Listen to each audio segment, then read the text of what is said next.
Hi friends, good evening, and this is your host Ankit Khanelwal joining you from Delhi, India. And we have Kimberly Kalu joining us from Raleigh, North Carolina, and we have Nick Palaveda joining us from Raleigh, North Carolina, United States of America. And good morning to the world, and welcome to IBM TV Med Friday with Doctors. And it's not a good news from India in regards to COVID because we are at all-time high, 84,000 cases recorded yesterday, and then there are a lot of super spread happening because a lot of people are going out for food and going out for pleasures and things like that, and then that causing a lot of spreads around the world, around India, especially in the metro cities. And now again, they're planning to hold the situation, but there is no talks of lockdown now because the economy is almost open up in spite of all those breakups and increase in numbers. But the government is trying the best to do it. But that's the news from India. I mean, it's not good. A lot of doctors are also found symptoms and positive. So I'm not sure what's happening around. But the good news is that vaccines are coming up well. We had tied up with the Russian vaccine, and then we started manufacturing that vaccine as well in India. So hopefully the vaccine will be around the corner in next couple of months or so.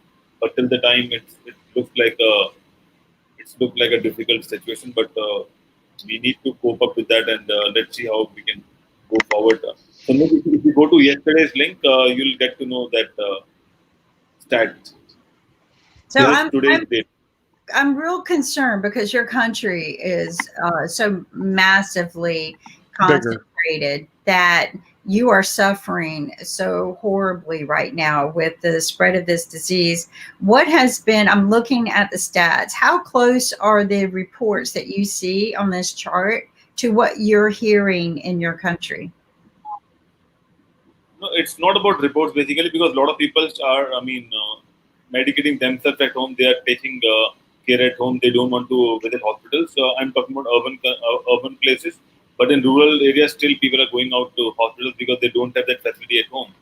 Also, what Yeah. happened is that because of the economy opening up and because people are going out for restaurants and all those places, so there was a case where, like at one point of time, more than 500, 700 people eat food, and that's a 24-hour restaurant in closer to Delhi, and it's on the highway, and people go to that highway and have those foods. And now what happened is that the servers on that restaurant, 65 plus people who are waiters or work on the restaurant, they found COVID positive. And then almost like 10,000 plus people have visited those restaurants in the past week or so.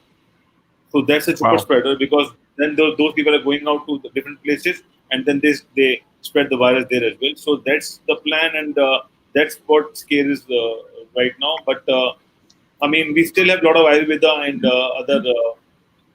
other immunity boosters we are taking, but the concern is that people are not taking the right precaution what they Yeah. were taking earlier, and that's the cause of a problem. And then government is focusing on economy opening up because there's a lot of pressure with the economy and other stuff. But I am not sure what's happening, but we have to be careful in the next couple of months because the reports are that in December onwards we'll start having the vaccination because planning to set up vaccine and distribution is almost done. We are just waiting for the vaccine to happen soon, and then it will plan for implementing and vaccinating people around Yeah. India in a couple of months. These numbers are horrible. The U.S. 191,000. Let's see if there's any solution that's coming from Washington, D.C. So maybe we'll run to the Washington Report with Bill So let's Treadwell. go to Washington Report. We'll do that. Will we pray? Again, we need to get back to some prayers, some meditations, relax, calm, and sort this out, right? What is the right thing to do? We'll do that later on IBM TV, but let's find out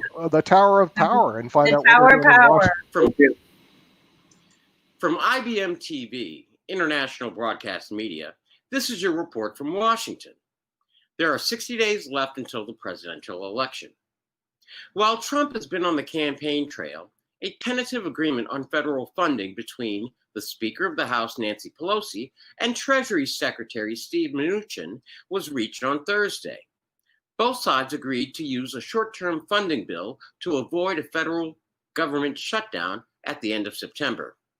While this is a step forward, the parties have not agreed on the length of time the funding will be extended. Stay tuned. On the campaign trail in Kenosha, Wisconsin yesterday, Joe Biden promised to address a fundamental issue facing America. Biden stated, quote, We're finally now getting to the point where we're going to address the original sin in this country, slavery, and all the vestiges of it, end quote.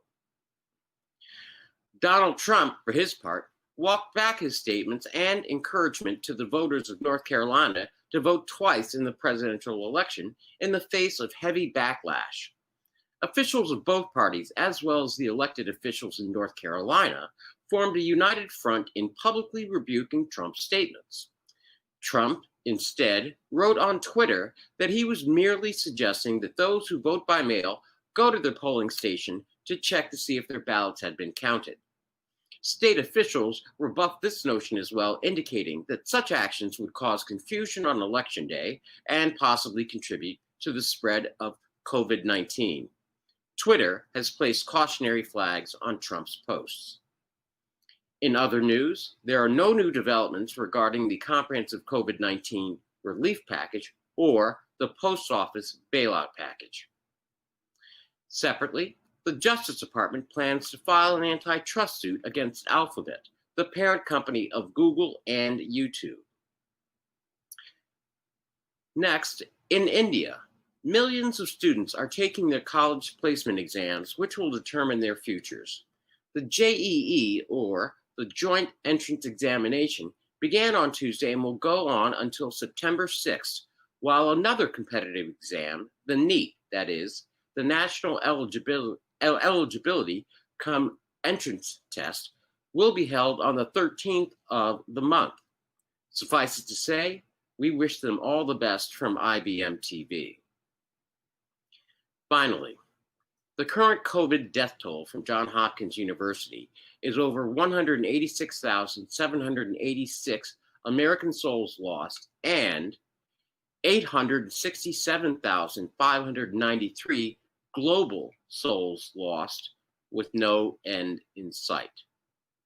That is your report for this day, September 4th, 2020, from IBM TV, International Broadcast Media, smart television for a smarter global community, from dictatorships to democracies around the world.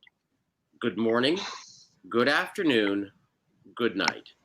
I'm Bill Trezevant. Wow. I can't miss the Washington Report every day, Bill, because if I did, I wouldn't know what's going on in the Tower of Power. It seems to me they have this all under control. COVID-19 is going to go away, and we're all going to be back to normal, and looks really, really very, very promising. So that's why the good news. Well, that's why we have Medical Friday, so that we can actually learn what's going on and how long. And so I'm glad to be here today, and I hope everybody else as well. And then we'll find when we'll get back to normal. Well, I don't like these numbers. Like I said, I'm a numbers guy. When I look at this 191,000. Kim, if you can quickly go to yesterday numbers, so you'll have more details, because these numbers are not updated right now. Well, this is a brand new report. Remember, they don't update until noon. Really? I know, but it's night in India. I know, but they don't update until. Okay, you update? It's a different time in India. It's a different time in Hong Kong. Here we go. But I agree with you. They don't update here. They don't update until noon. Now, this is world. But you know that we also have a special guest on our show today. Yes. And he's in the house right now. So we need to invite all the guests. Let's bring the guest in. Let's bring in Rakesh from Hong Kong. We haven't seen him in a long time. Jim Eade from Silicon Valley. Valley Solution is. And we have Ms. Kumar from New Delhi. Let's get her on. There she is. All right. So we have another person from New Delhi. So now we have a balanced panel for the first time in a long time. As soon as I leave, it'll be more balanced than ever. So who's in the hot seat today? The hot seat is always in the center. It's Rakesh. Yeah. By the way, we can remove you. We can remove you from the hot seat anytime and put our favorite person in, like Jim Eade. In the hot seat. Bring it on. So bring it on. Okay, so you're in the hot seat, Rakesh, and you haven't been around a new for a while. toy. Yeah, I do have a new toy.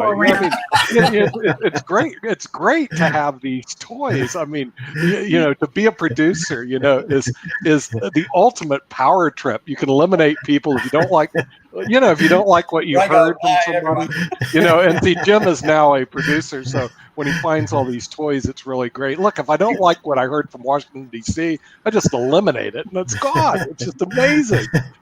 All the power that you have. Okay, so you're in the hot seat, and Hong Kong is in the hot seat since we know it's all the problems that originate from that. What's going on in Hong Kong, Rakesh? Rakesh, are you in Hong Kong? Yes, I'm still in Hong Kong, and will be for about a month or so.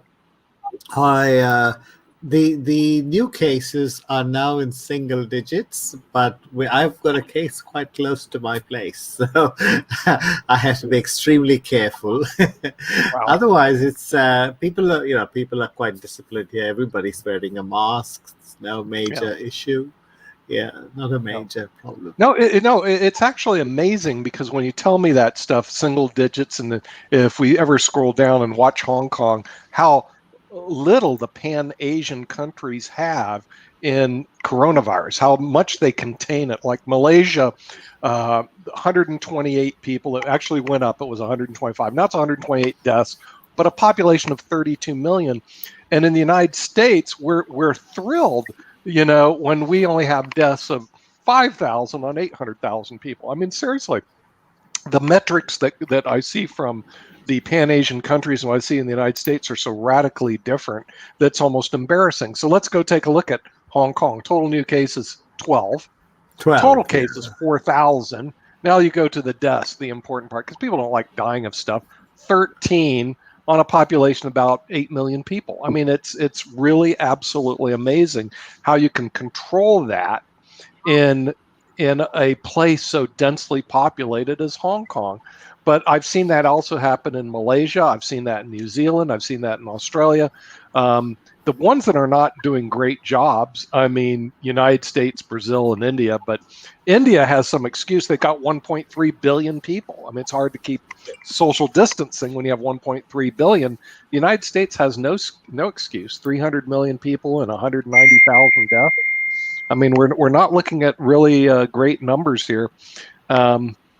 So every time I look at this, I'm going like, we need to do a better job of, and you guys all wear masks, right, Rakesh? Is that the deal? Yes. Okay. I'm quite religious about it. Absolutely. Yeah. Yeah, and you maintain social distancing. Yes. Okay. Now we drive most of the time. Yeah. Okay. Here's what's going on in the United States, and Bill is here because Bill's in the United States. You may see this too. There's a lot of stuff on Facebook that this COVID-19 is a hoax. Seriously, because the real death rates by the CDC was 9,000 people. Okay, and here's how they misinterpret the information. The CDC says, 9,000 people die solely of COVID-19, but 190,000 people die because they have a pre-existing condition and COVID-19 exacerbated, or COVID-19 allowed their immune system to go down and they die of pneumonia. But I am telling you right now, in this country, there's a whole wave of people who believe today this is still a hoax. Now, what would you say to these people in the United States who believe it's a hoax, Rakesh? I just say that, it's a hoax till you get it. And then, right. Once you've got it, then it's very, very real. Yeah. There is all over the world, there's also another pandemic, which is the obesity pandemic. Yes. And if you combine the two, it is a very, very serious threat to mankind, really, especially the more affluent nations. Yes, right. Yes, they wear their affluence. Bill, have you seen that in Washington, D.C., that people believe that this is a hoax? It's interesting. First, let me just describe the demographics of D.C. D.C. is multicultural, but majority minority. Mm-hmm. Now, in the minority community, they're taken very seriously for the most part. And I think it breaks down in economic terms. Right. For those that are more economically challenged, they seem to have a cavalier disregard for wearing of masks and social distancing. There's been some issues. I mean, it's not unlike the college students that we've been seeing in news reports. Now, you then go, as you move up the economic scale, people are certainly wearing their masks, but when you get to the upper economic class, what I've found is that they also have a cavalier disregard, and that they're not wearing their masks. You would think that those that are the most affluent would be the most cautious, and yet they aren't. And I don't know if on the, and this is pure speculation, I don't know if with regard to the upper class, it's that it's a theory of invincibility for them. Whereas for the lowest economic class, they just figure they'll get it if they get it, and if they don't, they don't, and life goes on. But it's really curious that at the extreme edges on both sides, there's a cavalier disregard, and yet in the vast majority in the middle, there is so concern. You know, facts not fear, right, people? And one of the things I like about the people that are on our show is the science, which is why I'm happy Rakesh is here. Rakesh.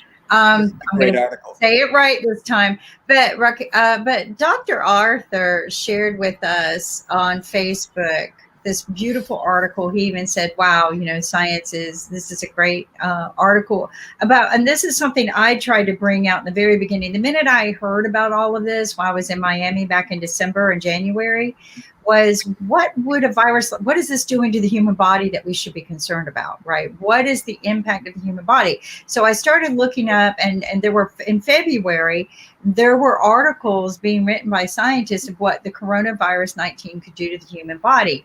One of the articles I read was actually written by the National Geographic, which I love because they don't get political. They're anti-political as far as I'm concerned. But they talk about a lot of politics, but why they're bad, you know, and what they're doing wrong. But more important, they try to get information out to people. So one of the articles said that it would go into the lungs and turn it into a honeycomb, that it would tear it up because it's thorns, right? And it's going to go in there and it's going to tear it up. And once it finds an exit, it's going to turn a blood storm into the body. It's going to get into other organs and it's going to destroy them. And somebody thought that this was too much information for people. They thought that if you shared this, everyone's going to panic. And so rather than educating us that it could harm you this bad, people took the opposite way, just said, well, let's just tell them to do this. And it's not airborne. It was aerosol. So they said it's not airborne. So that technically that's how the government got out of that answer. But if you look at what Dr. Arthur released, which was a recent report, again, it talks about what they call a storm in the body, the storm to the organs. And they're medical terms, so I can't pronounce them all. Bloodstorm was more interesting or easier for me to pronounce than what they use in it. So go look up our buddy who shows up on our show every once in a while, Dr. Art, and read the article that he posted. It was very scientific. It defines scientifically what goes on. This is a recent article. It's very similar to the one I found in February. And you're going to understand a little bit more what it's doing to the human body and why you don't want to. And his thing is why we don't want to get it, because the ultimate permanent damages that it can do. And oddly, while I was driving to my doctor's appointment yesterday, there were some people on a talk show talking about the football players and the basketball players and the ones who are dropping out this year. And the reason why they're dropping out is they just kind of fear a little bit about what could happen to their body. And one of the guys on the talk show said, we have yet to discover all the permanent damages that this disease can cause to us, right? We have yet to discover any of this. We're all looking for a vaccine, a pill that will give us instant gratification. But a lot of drugs, like the one that I discussed the other day that the NIH has been researching since before 2012, they started their human trials in 2012. It is a drug that might be able to help us, believe it or not. It is an upper respiratory drug to help make us young forever. And the government has been funding it at $4.7 million per year by the taxpayers. So the government has been funding research of an upper respiratory drug since before 2012. The human trial started in 2012. And if you can find this at the NIH, because this is where they've been funding it. This is not Kim reading an article out of National Geographic or New York Times. I sat down and did a lot of reading. As bad as my eyes hurt, I wanted to share this because this is an important drug. Okay, this is a drug that has been tested, and what it's capable of doing is making your T cell and immunity healthy again. It's capable of, so far that they had known, and in 2012, people who had problems that were taking this drug as a trial had noticed significant health increase of their immunities. They've been testing everything about this since 2012, and the FDA is scheduled to approve it in 2021. Okay, what a miracle, right? We're dealing with a virus that attacks our upper respiratory first, and this drug might be the drug that builds our immunity to protect us. So I just wanted to share this. You can go to NIH here. I'll pull it up. Okay. It's good to have good news, but I also love to balance it with bad news. So, Jim. But no, I don't want to kill it with bad news just yet. I want to share this. Here you guys go. You can. Why didn't it share? Hold on just a second. I don't see it on the screen. Hold on. I got it. So it's called several different things, but you can go to NIH and look up RTB101. There's RAD 001, which was the predecessor, and then RTB101, and then there's a drug that helps control any side effects. So this is what the NIH has been investing about the government's been paying the NIH $4.7 million. It's all about the respiratory tract infections that were leading hospitalizations. Yeah, pretty good. Right?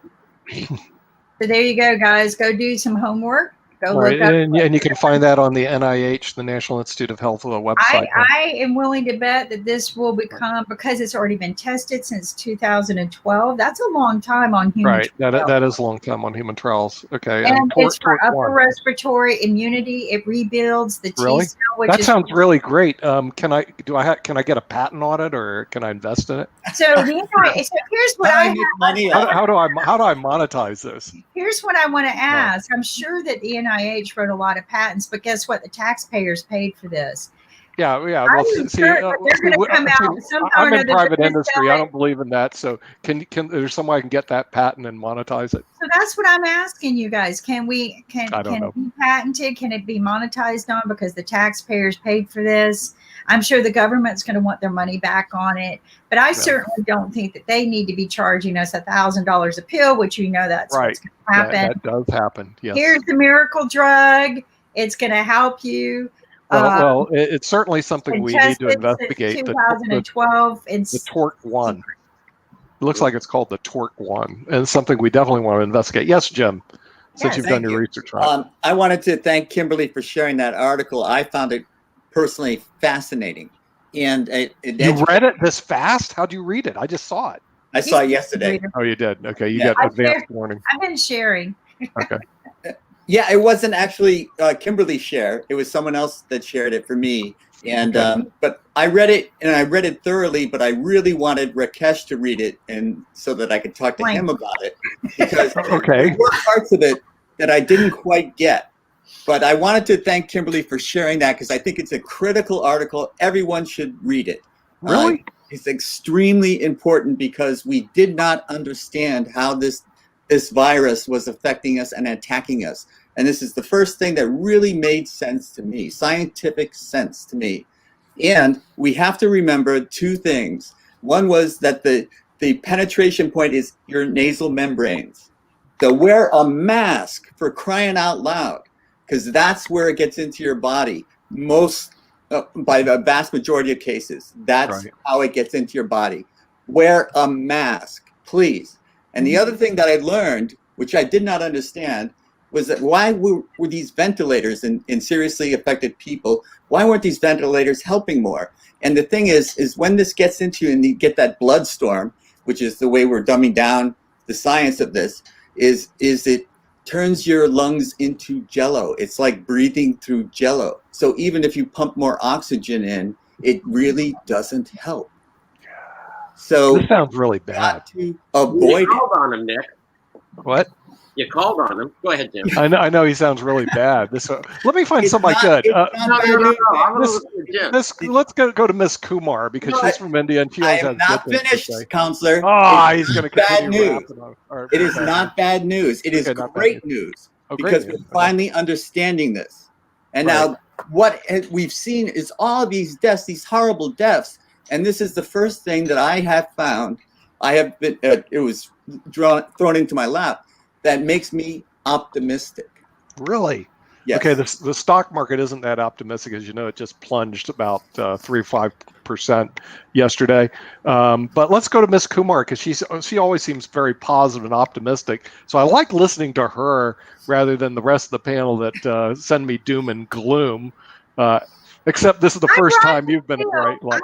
Well, I mean, first time for everything. The Okay? super pill. We're You going to know. call it the superpower No, pill. it's the Torque One. I just want to figure out how I can make money off it. But in the meantime, let's go to Miss Kumar. How does he make money off of it? Yeah, how do you make money off Nick's pill? I can get you some Ayurveda pill from which you can make some money out of this. But I do not know how to make money out of it.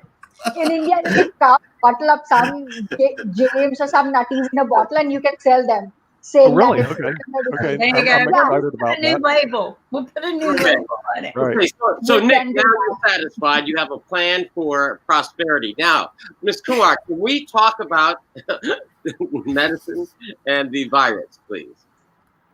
Yeah, sure. I'm not a medical professional, so I won't be able to say much about the virus and the medicines. But what I experienced this last week and this week was how ignorant we are. And that has no end, that how ignorant can we, can we be? I went to a hospital. The hospital was looking ghosted as if there's no patient, no human life ever existed. I went there just because my mom's ophthalmologist is there. So I had to visit there. And he saw us. We were the only patient, and the entire hospital was ghosted. He was looking at us very curiously. And then at the end, he said, "You are the first patient in last 6 months after the COVID who are taking this much of precautions." And what we were doing, just wearing the mask, wearing the gloves, and a face shield. That's all. Wow. So even if this is too much for people to follow and break the chain, and then when we sat in the cab, I was telling this to my brother that the doctor was very happy with our precautions and everything. Even the cab driver, who I believe is not very much literate in terms of having big certificates of education, he also said, "Ma'am, we only have to break the chain, and then the virus will go away." Why it is becoming so difficult for people who say they are educated to understand this, that we need to break the change, masks are important. Same day, when we came back from the hospital, I saw a toddler walking with her mother, and mother was literally dragging that kid, and the kid and the mother both cannot wear masks. And we have 3 active cases in our society. Wow. So that's the level of education and That's literacy. break the chain. And that's why we are just hitting new boundaries every day. 83,000 in a day. Yeah. What are you thinking? It's just, I think as Nick is saying, not only in US, in India also, people thinking that Corona or COVID-19 is just a hoax. They're Right. not taking it seriously. Here are two set of people are there who takes a lot of precaution, and then there are other people who says, "Oh, we have born and brought up in low income group, and we have played in mud, we have played in dust and everything. We have our inbuilt immunity."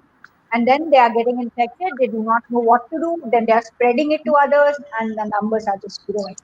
Right. Right. I mean, and Ms. Kumar, that's exactly what I see here in the United States. And they create any sort of incidental evidence to support the fact that they do not have to obey the rules of science. which is something that really just boggles my mind. But it's posted and reposted on Facebook all the time. Hey, this is a hoax. Pardon? Well, I put it on my page. you've got some doctors who apparently went to D.C. and they stood on the White House steps and they denounced it. They said, we need to do herd immunization. We need to do this. It's a fake. Everything. Right. And then you have doctors, and then you have like my sister. She was like, I don't understand what the problem is in Raleigh. She lives in Charlotte. She goes, our hospitals are just fine. I don't know why you guys are complaining so much. I'm standing in an ER room for 12 hours because they can't get to me because all the beds are tied up. People are COVID, whatever. Plus we had gang fights that they had to check in for gunshot wounds. But I had to wait for hours to get each individual test done because, COVID, they want to protect you from COVID. But the room became standing room only with people coughing, wearing masks. Don't go to the emergency room with COVID, people. Yeah. Let the emergency room be this and go to the emergency rooms with other problems. I mean, go to other places for they got stations for COVID, but I'm sitting there scared to death. Uh-oh. But she goes, I don't understand what the problem is. People don't need, and then I've got to know, people don't need to wear masks. And I go, it's so simple. And then I heard someone say, it causes other problems. Into the computer. It causes other problems, right? What causes other problems? Mask. And I go, my doctor wears them 12 hours a day. Right. Yeah, I mean that's what I'm saying. In other words, the real problem that we have is that people just absolutely refuse to wear masks and they absolutely refuse to socially distance. We saw that happen in the United States. There's a place called Sturgis. We have our motorcycle event. Okay, and all these people should be Australian slapped because in Australia, the reason why there's so little coronavirus is they slap everybody with a $4,000 fine.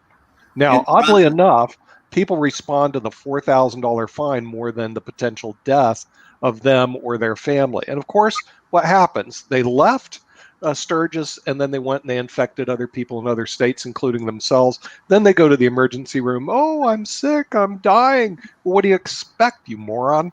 And the thing is, nobody calls these people on it. I mean, but here was their counter argument. Well, I'm not going to let a virus stop me from living. Well, yeah, you will. Because the thing is, the coronavirus will take care of that for you. It will. Hey, listen to me. I'm the captain now. This is Tom Hanks's movie, right? Right. Listen to me. I'm the captain now. Okay, it will kill you. Okay, and if it doesn't, it's going to make you unbelievably sick. That's your fallback period, and then possibly make you incredibly sick and permanently damage your organs. Okay, that's the realities of this crazy little thing, coronavirus. Now, what you need to do is stay away from this booger until possibly the end of the year, early next year, and give medical science, the smart people in the room, which frankly is not you. Okay, the smart people, the MD PhDs, time to develop a vaccine and a treatment. For you, who is not smart, you do not have an MD, you do not have a PhD, you barely made it through high school, and half of you didn't even make it through that, and just realize your position in the intellectual hierarchy of the world, and yours is way down there. Now, does anyone talk to them like that? No, of course not. Instead, it's okay for them to, do that stuff. It's not okay, because you're taking hospital room and resources from other people that could actually use that. So, yes. It is not okay, and no, our policies here are absolutely horrible. I would slap them all with a $4,000 fine and slap every business owner that was open to them with a multi-million-dollar fine. Shut the boogers down. But that's me. Time out, Nick. Go ahead. Yeah, the nice guy from Silicon Valley. You are really on a good roll. I congratulate you for what you're saying. But I wanted to take a time out and say, Coach Kumar, how's your mom? Oh, she's better now. Thank you. Oh, she doesn't have COVID-19, does she? No. She just had to go through an eye operation. So we are just figuring out how to get it done with this COVID situation. Okay. Right. Yeah, I was actually had to go to the hospital during these situations. Yeah. I actually had you protected. Yeah, I was at Duke University Hospital because my wife had to have an operation yesterday, and they had everything down to a science and a T to avoid COVID-19. All the hospital beds were sterilized. We go through separate entrances. We're socially distanced if you're in the waiting room. The nearest person to me was 20 yards away, literally. But Duke, which is a top university, takes this very seriously. All right. You know, Podunk, South Dakota, was it? Where's Sturgis? Is that South Dakota? They should shut that bloody state down. And let me tell you what they're doing over in South Dakota. I'm going to slap South Dakota around a little bit. They're bragging that they only had 5,000 deaths in the state, and they didn't have to shut down anything. Okay, 5,000 deaths on 800,000 people. Okay, now listen to this. They're bragging about that. Rakesh, what's the population of Hong Kong? 8 million people. How many deaths do you have? 7 million, 7.5. 7.5 million. How many deaths do you have in Hong Kong? 26, I think. Oh, 26. Okay, listen to me. They are bragging. This is how stupid these people are in South Dakota. So if you're listening from South Dakota, put your, bring up your intelligence level a little bit, guys. Okay, 800,000 people, 5,000 deaths. You're bragging about like that's a success.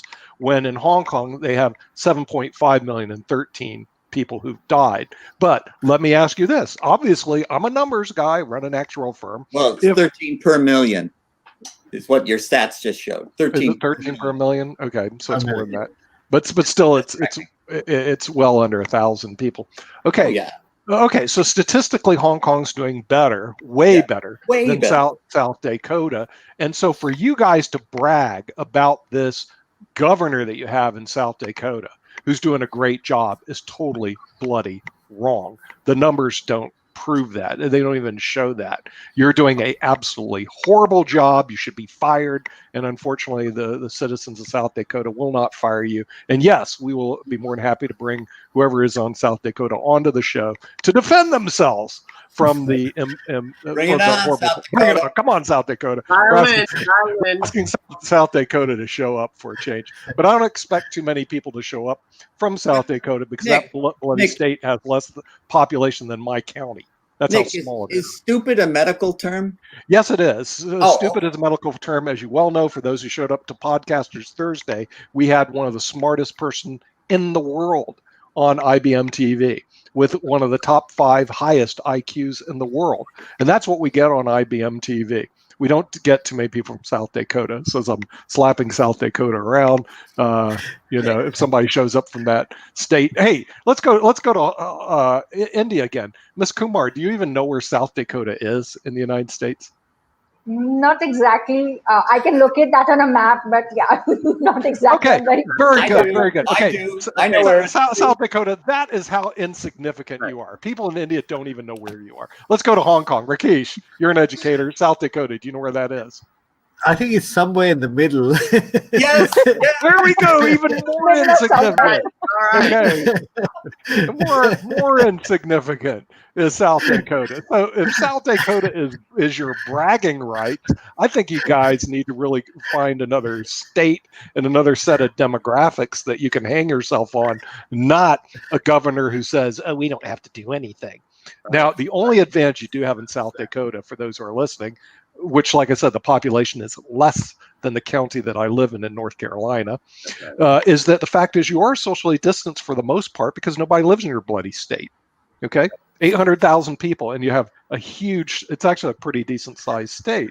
And because of that, you have a chance to keep your coronavirus down because frankly, not that many people live there. And think about this for people in South Dakota. There may be a reason people don't live in South Dakota. But with that, we'll move on to my diatribe about South Dakota. It's kind of forced social distancing because there's not social distancing, Rakesh, do you have any thoughts on South Dakota or just anything else? I just remember the plane DC-3, which was called a Dakota by the British. There's your claim to fame, South Dakota. And John Lennon got shot in front of the Dakota Hotel. So. Oh, yeah, in front of the Dakota Hotel. Okay. But the other good news is that in New Zealand, they've tried a combination of two corticosteroids, dexamethasone, which is already well documented, and another one, I think it was hydrocortisone, which is pretty good for people who are already in a critical condition. And I think it's because it mitigates the effect of the cytokine or the bradykinin storm, which is basically the body's reaction to the invasion of the virus. So in simple terms. So that's something for somebody who's already very seriously ill. They could. This combination works even better than dexamethasone just by itself. Right. So that's another piece of good news. Yeah. Okay, Bill. Yeah, if I could ask you, Rakesh, how's the logistics with regard to these preventative medicines working in Hong Kong? Because here in the United States, a big flare-up is that there is a shortage, and I believe it's in Jim, correct me if I'm wrong, my pronunciation, Rumsfedil, the drug? Remdesivir. Yeah, Remdesivir. It's a drug made by Madeira Group. Yes. Here in the United States, we're having, production and logistical shortages. How are things working in Hong Kong, given that you guys are so effective? It's most of there's no shortage because people are so sensitized. There are not that many cases. The cases are there. A few weeks ago, we had some a pretty steep outbreak, and we call that, say, about 80 people. We would call that as a steep outbreak, but that was only for a couple of days, and then out of that, some of them recovered naturally, and those who were in a serious condition are following the normal. Remdesivir is available; it's not in shortage, and the corticosteroids are also being used. The hospitals are not under tremendous pressure, but they are under some degree of pressure. I wouldn't say there's any logistical issue here in Hong Kong. No, it's quite nice, actually. Yeah. What about the businesses? Preventive actions. They're wearing masks. They're doing social distancing. These are preventive actions, and prevention is worth a pound of cure. So, I'm very optimistic that we're getting close to understanding this and the effects of it and how to prevent it from spreading within your immune system. But, prevention is still the number one thing to do. Number one. Best thing to do is to avoid getting the virus, because the damage is permanent. Your kidneys get damaged, it's permanent. When it damages your lungs, that's what happened to a close friend of mine. The clots of blood went and hit his brain, and he's now in a vegetative state. And what can you do? His family doesn't know whether he's alive or dead, or whether he's, can think or not. They just they see tears coming out of his eyes, but we don't know whether it's an emotional reaction or it is just lack of control of the tear ducts. Clots of blood went and hit his brain, and he's now in a vegetative state. Well, are we going to keep reproducing that over and over again? You guys are making my day on that one. I guess it's more repeating. Who's repeating that?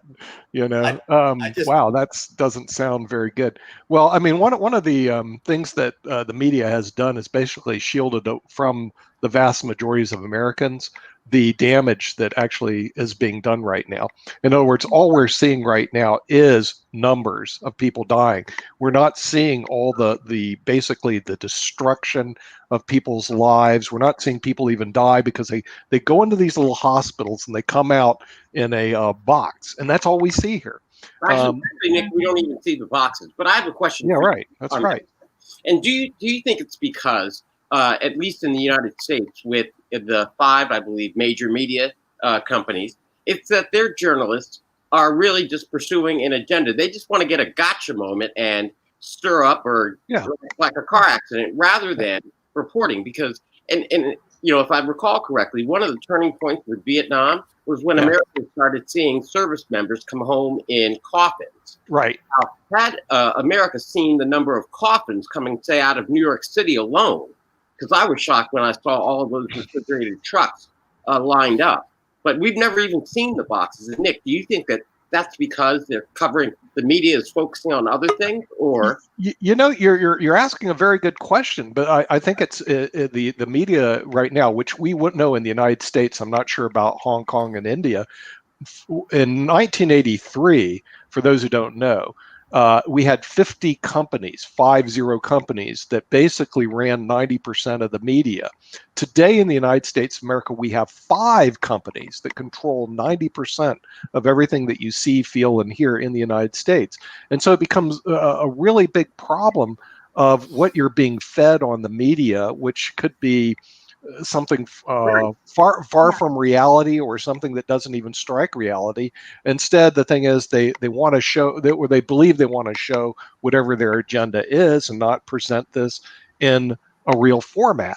So when Rakesh was describing somebody that got blood clots, blood in their lungs that went to their brain and explode, and the person's a vegetable, you never hear those stories here in the United States. And the reason why you don't, for whatever reason, I can't tell you the reason, because to me that would be a good story, because it bleeds, it leads, and the media usually likes that. The death tolls that we show every Friday on Medical Friday, they ignore. Okay, in other words, I've never seen this except on IBM TV, when uncut shows all the deaths and all the stats worldwide. And because of that, because they do this on IBM TV, I'm able to watch what goes on in other countries, Bill. The other media doesn't report what happens in other countries. See, as far as they're concerned, if you're from India, goodbye. You don't really exist. And if you're from Hong Kong, goodbye. You don't exist either. Because the thing is, we do not really here in the United States accept what goes on in these other countries. And if you're from California? And if you're from California, well, goodbye. Well, we would like to do that. Oh, okay. But unfortunately, you're part of the United States of America still today, so we can't get rid of you. So we do get some reports from California. But look, the Pan-Asian countries, as far as we're concerned, don't exist. And I have talked to a lot of Americans. I said, look, they look at demographics in Europe. In other words, they go, let's see how we're doing relative to the United Kingdom, or Italy, or Spain, or Sweden. I said, wait a minute, you guys are looking the wrong place in the world. Let's go look at Hong Kong. Let's go look at Malaysia. What, Hong Kong, Malaysia, are those countries? What happens? Bill, did you have something to say? Because I have something to say about what you just told us. Well, Nick, I want to agree with you 100%. And actually, I was just going to add this observation. And I challenge all of our viewers to just try this one evening, if you can. Record all 3 of the major nightly news networks, CBS, ABC, and NBC, and then watch them. They all run the exact same stories. Right, now, they do. But I mean, you can watch one, and then you know what the lead is. And the only difference is that at the end of each broadcast, they have a separate feel-good story. And I'm like, how is that news? I mean, I hear a bike was stolen. I hear a bike was stolen on NBC, and a bike was stolen on CBS. And then it's like, oh, Joey got his bike back on CBS, but Mary didn't on NBC. It's so touching, though. It is so touching. I know. But fine, go ahead, Jim. I just wanted to. But by the way, you're absolutely correct. They run the same series of stories, and then the feel-good story is at the end, and it's always a little bit different. But boy, you're right on that. I would like the opportunity to respond to Bill's first point, which is that we're not seeing the boxes, we're not seeing the coffin, and I'm trying to bring this around to the brutality of white cops versus black people has been going on for over a century, and now we have these little devices that are recording them, and we can see what the black people have been seeing for over a century. We now see it and we go, wow, that's shocking. Yeah. We hadn't seen it before. That's right. Right, because it's now being displayed on social media. It's now easily displayed for the first time. Very long-necked bird. It's got a lot of sand on the ground, right? Yeah, and people do respond to media. Media is one of the most powerful instruments in the world. We know that, because otherwise the politicians aren't going to spend $500 million in the next couple of days just trying to get their message across. Unfortunately, in the United States of America, we only have 5 companies that control 90% of the feed. And so everything that people listen to, and then the alternate feed, which is Facebook, it's a free-for-all where any moron can post whatever they want. It could be totally off base and has no peer review whatsoever. So we run from a feed that goes this way, which is from 5 companies that's all the same, to over here we have the morons posting anything that they bloody want. Now, who is it? Marketing Zuckerberg has determined, because it's so wild, wild west in Facebook, he's going to shut down media ads the last week before the election. Right. Okay, which I thought was good and bad. I mean, good because he's right.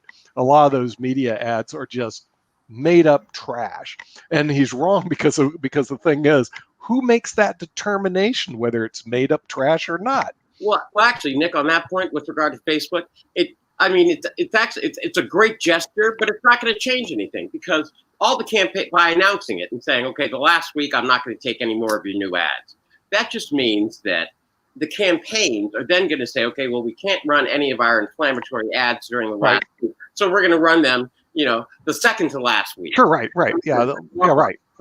So Facebook is still going to get paid. The ads are going to become, virulent, and it's just going to happen sooner. Yeah, and most of it's going to be mud ads, because here's the funny thing about the mud ads.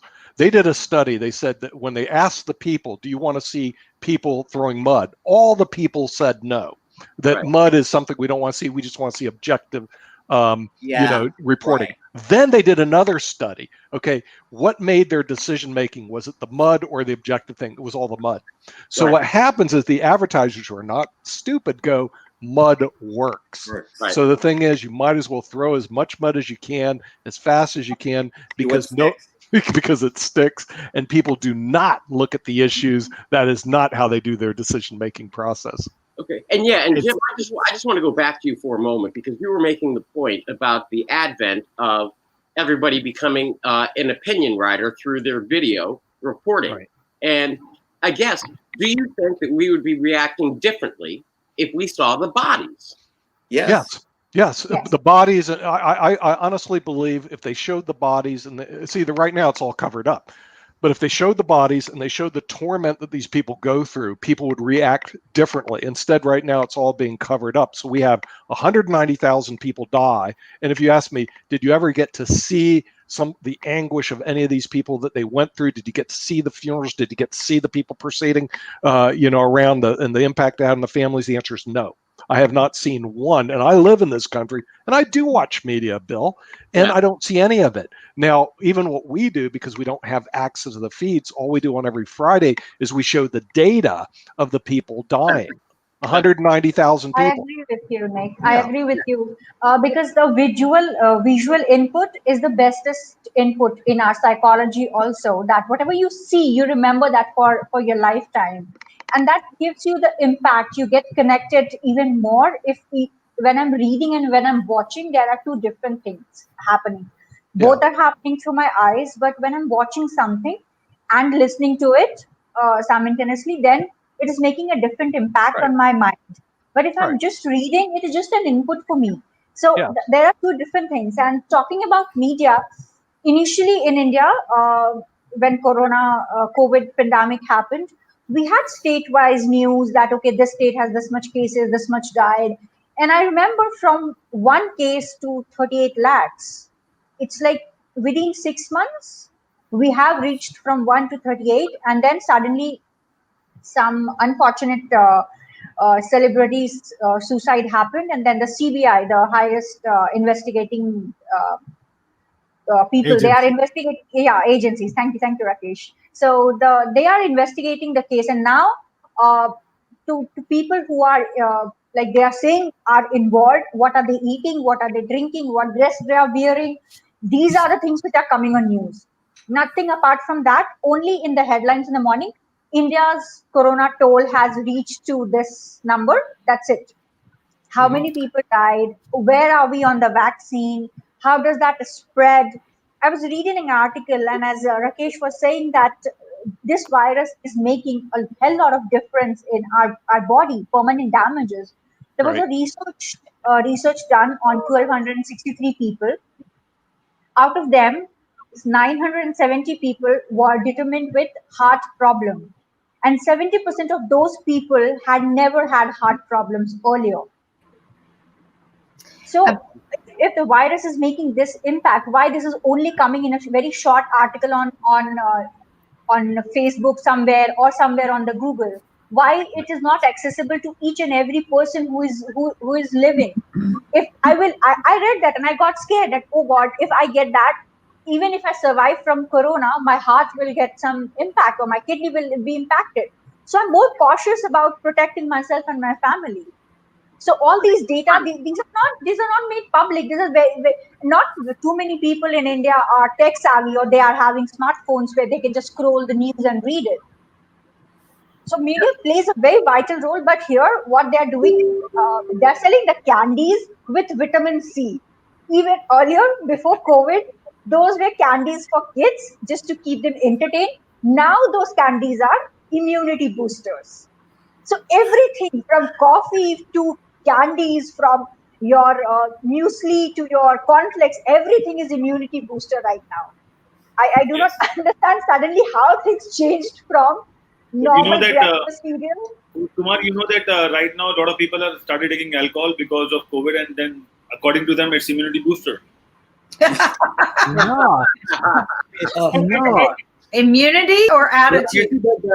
That's happening in India. If you go to a liquor shop, there's a big line outside liquor shop, and that line is certainly bigger than a line outside a medical shop. And you know how India works, and that can happen only in India. Is there a big line for Lysol? No. Not that big line for Lysol, because they believe that they can mix a lot of things with alcohol and they can get rid of it. So let's talk. Let's go back. Ankit, if we could go back to when we started the show, and we had doctors come on and share with us some of the things that were good. There was gargling, right? Make sure gargle with peroxide and gargle every day and gargle deep, right? Vitamin D, get in the sunshine. They still say Vitamin D. Vitamin that was D. in that article. That was in that article. Vitamin D is, and every one of the doctors said, get outside to natural vitamin D at least 15 minutes a day. Doctor, you would say, open your mouth to it, right? And I would say the flies. But let's talk about these things. Vitamin C, right? So all of these elements are very important for what? A healthy immunity. But what I want to share is somebody brought up, if I had known that the damages of this would have occurred to my body, would we have acted different if the world had known? So I submitted that article in February, what it did to the human body. Nobody cared. And it was an article, a diehard article that was written. This is a doctor who does autopsies and has been doing autopsies. I want to play the first minute of his video for you. I want to play the first minute because it's true autopsy work. And Rakesh put me up to this guy. I watch him occasionally. Instead of a TV show, I watch science, right? But let's hear what he has to say. Just the first minute. You could go watch the rest of it, but let's just hear this. Welcome to another video. This is going to be another topic on COVID-19 and another one that has to do with autopsies. So autopsies in general are actually pretty rare these days compared to the old days, because family members don't typically want to give consent for someone to do an autopsy on their family member. And this is even more so the case with COVID-19, because there's actually a risk that even though the person is no longer alive, they can still spread the virus to the medical examiner. So these autopsies are pretty rare, and when there is an opportunity to do them, we really have to cherish the medical information that we can glean from them. So now there's another study that came out where there's 18 cases of people who died of COVID-19 where they did the autopsies. So if you've seen my previous videos on autopsies that were done on COVID-19 patients, it's pretty clear by now that when patients do die of this virus, it's because of the lungs, either because of all the inflammation in the lungs with pneumonia and cytokine storm and ARDS, and sometimes with multi-organ failure, or they die because of a major blood clot that develops in the lungs. Sometimes, though, blood clots show up in other parts of the body as well. For example, in some cases, clots can travel to the brain and lodge in the blood vessels there, causing decreased blood flow to certain regions of the brain. This is known as a stroke. But this virus, in a different manner, can cause neurologic symptoms in some people, such as headache, confusion, and anosmia, meaning loss of sense of smell. But we don't know why this virus is causing these symptoms. Is it because the virus travels in the bloodstream to the brain? Maybe. After all, there are ACE2 receptors that are located within the brain. Is it because the virus gets in our nose and uses the olfactory nerves that are there to gain entry into our brain? Maybe. Or are these symptoms more related to effects of the cytokine storm, which is actually pretty common with infections in general, whether that be from pneumonia or something else? Now, in this recent study in the New England Journal of Medicine, they looked at brain findings from autopsies done on 18 patients who died of COVID in a single teaching hospital. All 18 of these patients had nasopharyngeal swab samples that were positive for SARS coronavirus 2 on PCR. So 14 out of the 18 were men. The median age was 62 years old. 12 out of the 18 had diabetes, 11 had high blood pressure, and 5 had other cardiovascular disease. 4 of them had chronic kidney disease, and another 4 had a history of a stroke, and another 4 had dementia. When they went to the hospital, 3 of the patients presented with myalgias, meaning muscle aches or body aches. 2 patients presented with headache, and 1 patient had a decreased sense of taste and smell. So the patients had presented a median of 2 days after the onset of the first symptoms of SARS-CoV-2 infection and were hospitalized for a median of 6 days before they ended up dying. 11 patients ended up requiring mechanical ventilation, meaning a breathing tube. So interestingly, it was noted that all of the ventilated patients had a confusional state or a decreased arousal from sedation for the ventilation. So whenever we have patients on the ventilator, we have them sedated so that they're comfortable with that breathing tube that's going down their throat. The way that I interpret this is that when they pause the sedation, meaning they temporarily stop the sedation to assess their mental status, the patient was not able to follow commands during that time, which in general is not uncommon, but this does seem to occur more often with COVID patients. And this is something that I've been finding in my COVID patients in the ICU. So on these 11 mechanically ventilated patients, they didn't do a brain MRI or any EEG testing or any lumbar puncture to look at the cerebrospinal fluid, the CSF, aka a spinal tap. Don't touch it. Don't touch it. I wasn't gonna touch it. No, don't touch it. This is likely because doing these tests is more challenging in someone who's intubated and sedated, who has this extremely contagious virus. So there's always the concern of potentially exposing more medical staff to the virus and spreading that virus throughout the hospital. However, they did do a CT scan of the head on 3 of the patients, and for all 3 of these patients, they didn't find any acute structural abnormalities. On average, these patients died about 10 days after being admitted to the hospital. So when they did these autopsies, they looked at the brain as a whole, and also they sampled 10 different areas of the brain and then looked at those samples underneath the microscope. So there was atherosclerosis in 14 out of the 18 cases, and there weren't any that had any stroke or abnormalities to the olfactory bulb. The olfactory bulb is the part of the brain that is responsible for sense of smell. So microscopic examinations showed that there was acute hypoxic injury in some regions of the brain. So acute hypoxic injury means tissue was damaged as a result of not getting enough oxygen. So there was acute hypoxic injury in the cerebrum, which is the part of the brain that allows us to think and be conscious. There's also acute hypoxic injury in the cerebellum in all of the patients. And there were no blood clots in the brain, and there wasn't any vasculitis, meaning there was no inflammation of the blood vessels. And it's significant that there was an absence of vasculitis. We know that in kids, there's this Kawasaki-like disease and multi-system inflammatory syndrome that occurs with COVID, which is essentially a vasculitis. So at least in these 18 adult cases, we can say there was no vasculitis in the brain.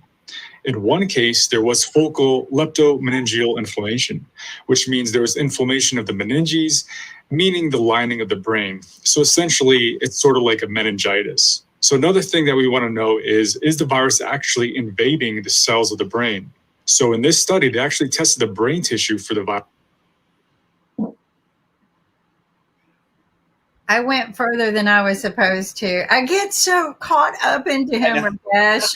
Like, and I know that this is when we're supposed to talk, but go watch the rest of these. I'm not here to promote his show for his popularity, other than just learn, right? Learn the science of what's happening to your body. Again, these were only 18 patients that they've been able to autopsy. As he said, that they still fear that even in death, the coronavirus is still very contagious. And it's very hard to get people to sign off bodies for autopsy. It's not something that's easily done. But what knowledge can we gain from something like this, right?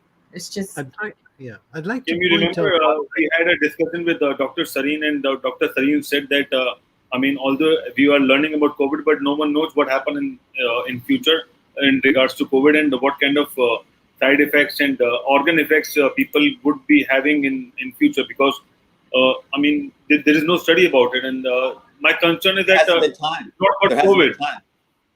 It's not just about COVID and symptoms. It's all about how you will make yourself fully cure from this COVID thing. Because a lot of people say that, okay, if the COVID happens to me, that's fine, because I have those treatments and I'll follow it up, and then I'm okay with that. And it's like a careless attitude, because I don't want myself to have COVID, because if it happens, I don't know what happened in the future, and will it happen something to my organ, or will it break it up, or things like that. Because as Rakesh P said that if it happens with kidney, it's difficult to cure kidney. Kidney is something which is not curable. But if you have some other, organ failure or something happening with the organ, we can still work it out. But if it happens with the kidney, it's a vicious circles. You have to go round and round and round. And I know about it because a lot of my family members are kidney patients, so I know that's a difficult disease to have at this point of time. But it's an alarming situation, and no one talks about it, and everyone is talking about vaccines and things like that. And then they turned the channel to something else, which is more political and more entertainment and things like that. So I'm not sure what's happening. Ignorance, right? Let's had a comment. Turn our head and it goes away, right? Rakesh had a comment, I think. Go ahead, Rakesh. Yeah, I just wanted to point out, if you look at the news channels that are there, even on your computer, you will see that very few actually have a science tab.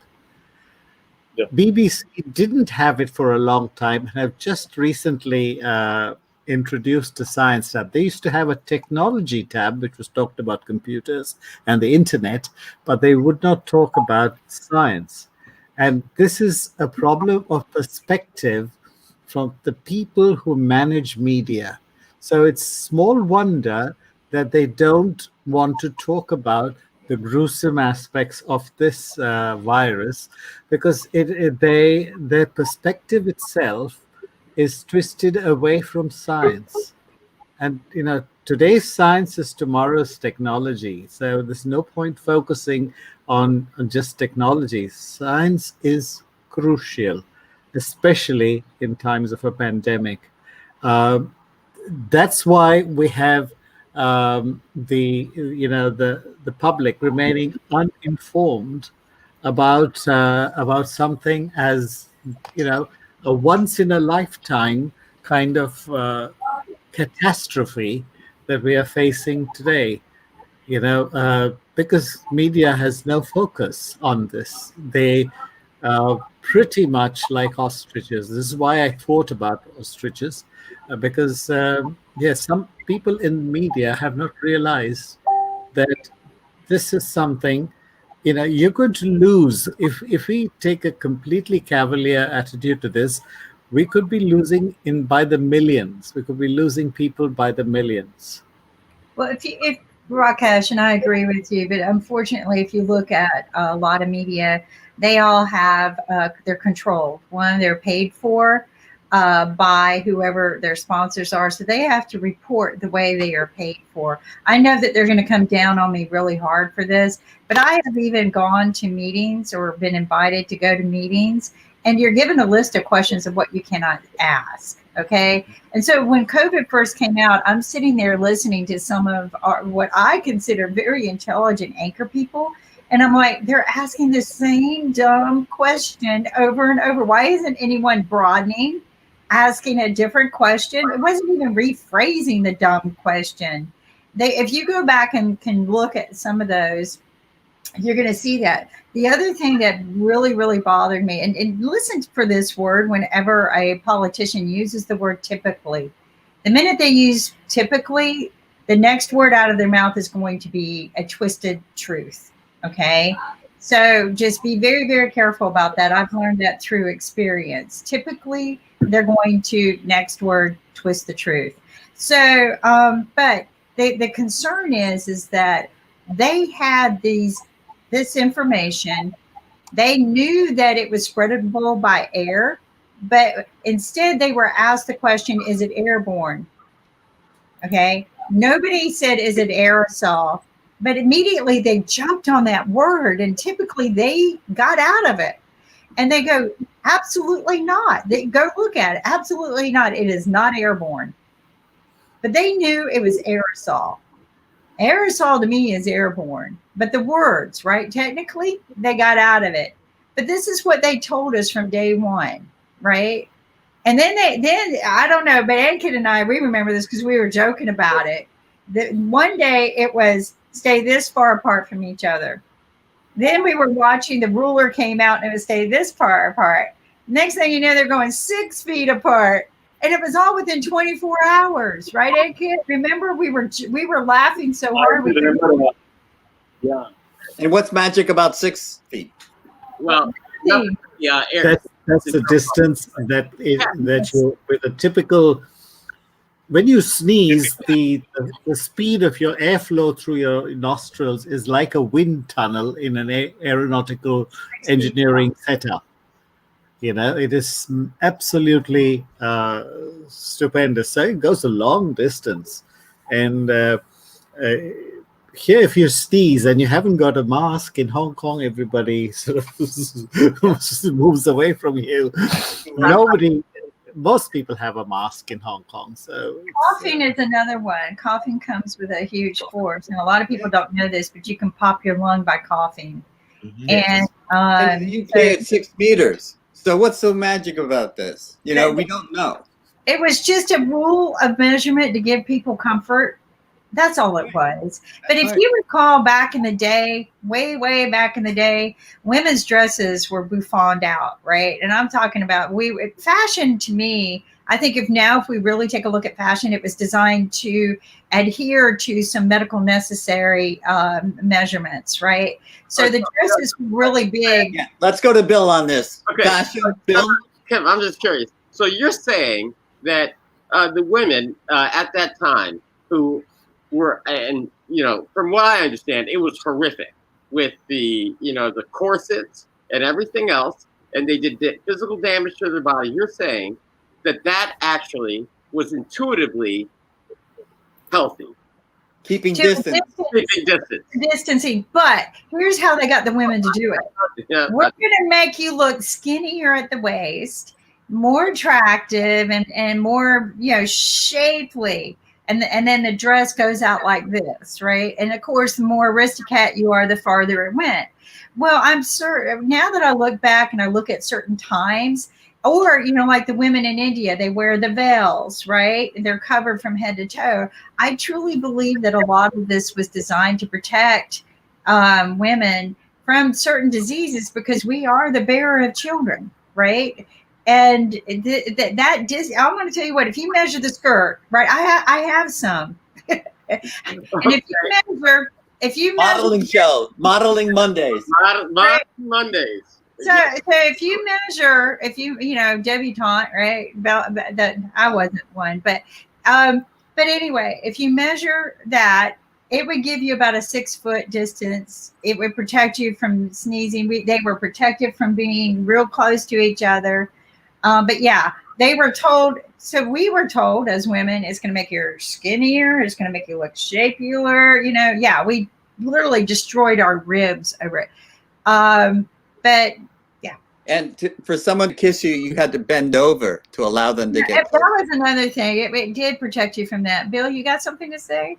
Okay, well, I certainly appreciated the fashion road. I did have a question for Rakesh, and that was it. That, and not to pivot, but my understanding is that the COVID-19 it has a number of mutations, and that it's mutating as we speak. So when earlier when you indicated that we might maybe like early next year and things of that nature, is that really true, or are we going to be looking at another mutation of COVID-19 so that it's never ending process? And I have one more question.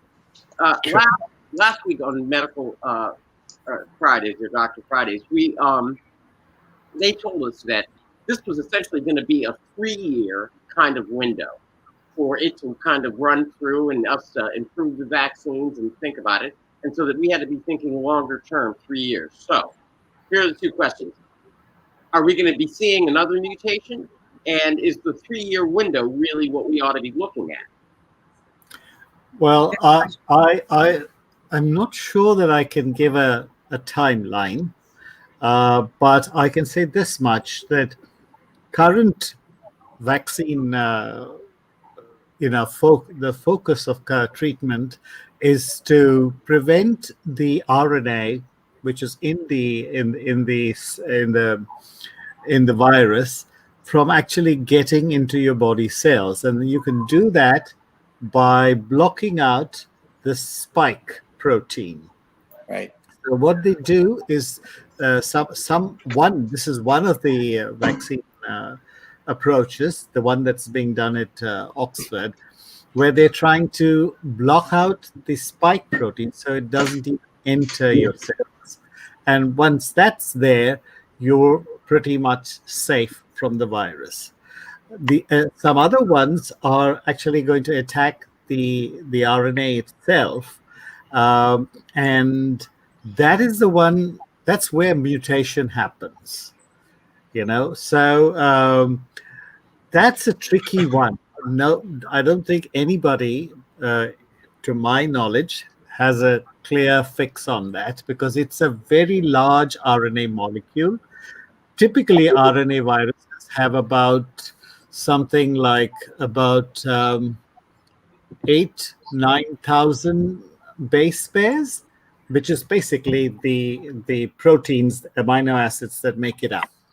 And this one has 30,000. So it's a bit complicated, and it's not going to be easy to predict, to the best of my knowledge. Again, I must qualify that the doctors are much smarter than me. I'm just going by whatever I know of biology. And while it's certainly less than what the doctors know. Okay. Let me tell you something, Rakesh. While you're talking about science and biology and these mast cells, let me tell you what you're paying attention. Yeah, you weren't. We know that, but you're missing some of the great programming that's being done right now in the United States. You're missing The Price is Right. You're missing The Young and the Restless. You're missing right afterwards The Bold and the Beautiful. Then Let's Make a Deal. Then you're missing Love Island and Blue Bloods. And Jeopardy. All this great programming you can see in the United States of America. I got to get my iPad out for this. You're missing all this great programming when you're talking about people dying and their lives and their future and science. Come on, what does this have to do with The Young and the Restless? Love Island. Or Let's Make a Deal, which has been Let's Make a Deal. Okay. Right. I mean, and I think you're forgetting the other great show, and that's Trump on the Campaign Trail. Oh, yeah, you're right. Make the show great again. I don't But want to get sued for forgetting about him. I really would hate for him to sue us for forgetting about him. I do want to add to that. We had some family member in our household have to get tested for COVID a couple of weeks ago, and the doctor there told him that the COVID viruses have been mutating. That is common in a virus, because a virus is just a living organism that wants to survive. he had shared with us from what he knows, these doctors are too busy to do a lot of research, that he had already heard it had mutated 3 times, and that we can be prepared to be reinfected. So this is just coming from a frontline doctor who I thought it was very interesting to get this kind of information. But the doctors that I meet with on a daily basis feels like it. Yeah. They beg us to just keep the fires down, to wear a mask, sanitize as much as possible, and social distance, and stay home as much as possible. Stay outside, get your fresh air, build your immunity, try not to put on weight, Vitamin D. But these are coming just from my standard doctors that I see for my, they're afraid too, people. They're afraid. Go ahead. And because I'm going to throw it right over to Ankit, because I think we have to add to that list. And Ankit, isn't it true that you have to go to the liquor store first, or can you have it delivered? Ankit? I missed out your words because there's a bandwidth problem, but I think you're talking about a liquor store thing. Yeah. Yeah, you did it. So, I'll give you a story of what happened in India. So, during the lockdown, government was supplying a lot of free foods to the people. Okay, they have to show their identity card and they'll get the food. Now, a person was on a liquor line, and he was paying for a liquor which is additional cost of taxes charged by government during the lockdown. Because suppose if the government is charging $100 for a liquor, so they're charging $200 now as a tax. So that person is in line. Nick running the liquor store.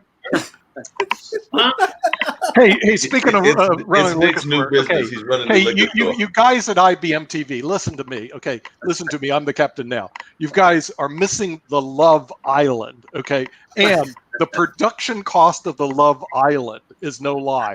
$30 million. It's going to be, that's what it costs. It's shown in the United States and Canada, so you don't get it in Hong Kong, you don't get it in India. But the Love Island production costs $30 million. Now they're running 30 episodes, so it's only $1 million an episode. But just think, the Love Island versus learning about COVID-19 and all these scientific things that Rakesh is talking about in Hong Kong. Forget about science in Hong Kong. No one I have a cares about question for Rakesh. Bring him back. There you go. I have a question for Kat. Hey, dude, the Love Island is on today. No, the Love Island. We don't need to be learning about this. I've got a serious question What's for the you. serious question, Jim?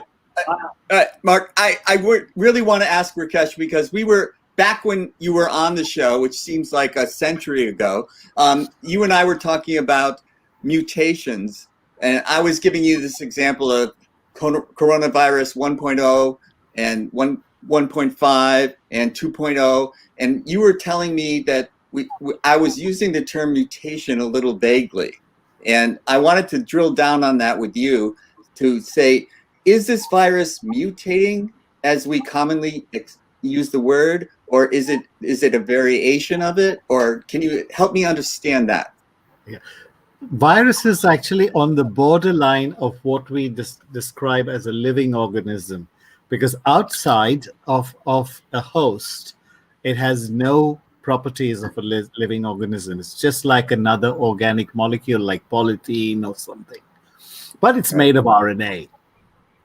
Now, once it gets into, it can have a mutation, which is a change in the sequence of the amino acids along the RNA strand. And this particular virus has a double RNA strand, which is quite rare, at least to my knowledge.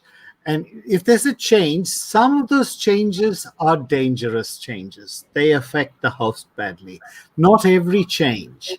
Some of the changes can actually make it completely harmless. Right. So because it has got so many 30,000 of these pairs, it has the potential to, I would say, by statistical terms, to be quite dangerous in my opinion. But a virologist would be the best person to answer that question. A change in the RNA can affect the change in the spike protein. That's what I wanted to drill down on, because can affect. Right. Because if we have a vaccine that clobbers the spike protein, and the RNA changes, so it affects how the spike protein affects, then the vaccine would not be effective. Not be that effective. So just now we are scrambling for options. So if we can just stop it, but at the spike protein level, we do it. But if we can get it at the RNA level itself, something that can break down the RNA or split, the trouble with DNA and RNA is it's there in the rest of our body also. So if you attack that particular, any chemical action has to focus on the virus's RNA and not in our RNA. You see, right? So that's the tricky part of it. It's a little tricky, but it's Bill and then Ankit. I saw hands up. Why can't we use, I think, what they call CRISPR to modify the RNA? I mean, are doctors actually doing that? Using CRISPR to modify the RNA of the virus to then create a vaccine? I don't know. I'm completely very early on the show, I did ask a doctor that, but they just seem to not respond. So first, could you explain for our audience what CRISPR is, and then explain what you, if that's okay. CRISPR is basically changing the sequence of the amino acids in either DNA or RNA. Fundamentally, the sequence across a molecule is what constitutes a gene. It can be in different parts of the DNA or RNA, and the gene is basically the sum of all those sequences producing an effect on the cell. So when we say that we have a gene for a certain eye color or a certain immunity to certain pathogens, then it means that we have some sequence in our DNA or RNA which gives us that particular effect, or the gene for height, the gene for a tendency to cancer. All of these are sequences distributed on our DNA and RNA. I use these terms in nucleic acids. That's the collective term. And that is what, when you have a change in that sequence, because during replication, sometimes errors occur. And those kind of errors are what we call mutations. Right. So I hope I've answered that, at least one part of your question. I don't know. I forgot the other part. Oh, no, I'm sorry. So essentially what you're saying is that we have a procedure, CRISPR, which allows us to cut. Yes, cut and snip. Yeah, and take away, like people who got thalassemia. So you could doctors have got away a genetic scissors by which they can snip off those particular parts and put other stuff in between, which is pretty similar to a non-thalassemic patient, into the system, and then sort of fix it. And recently, about 4 to 5 months ago, this was actually tried out in a live patient in the UK. So this tremendous potential. Yes, Rakesh, that was the second part of my question. If we have that tool, and we all know that we have CRISPR, which allows us essentially to use scissors to cut sections out of the RNA strand, have doctors or the medical community been using that in order to develop a vaccine?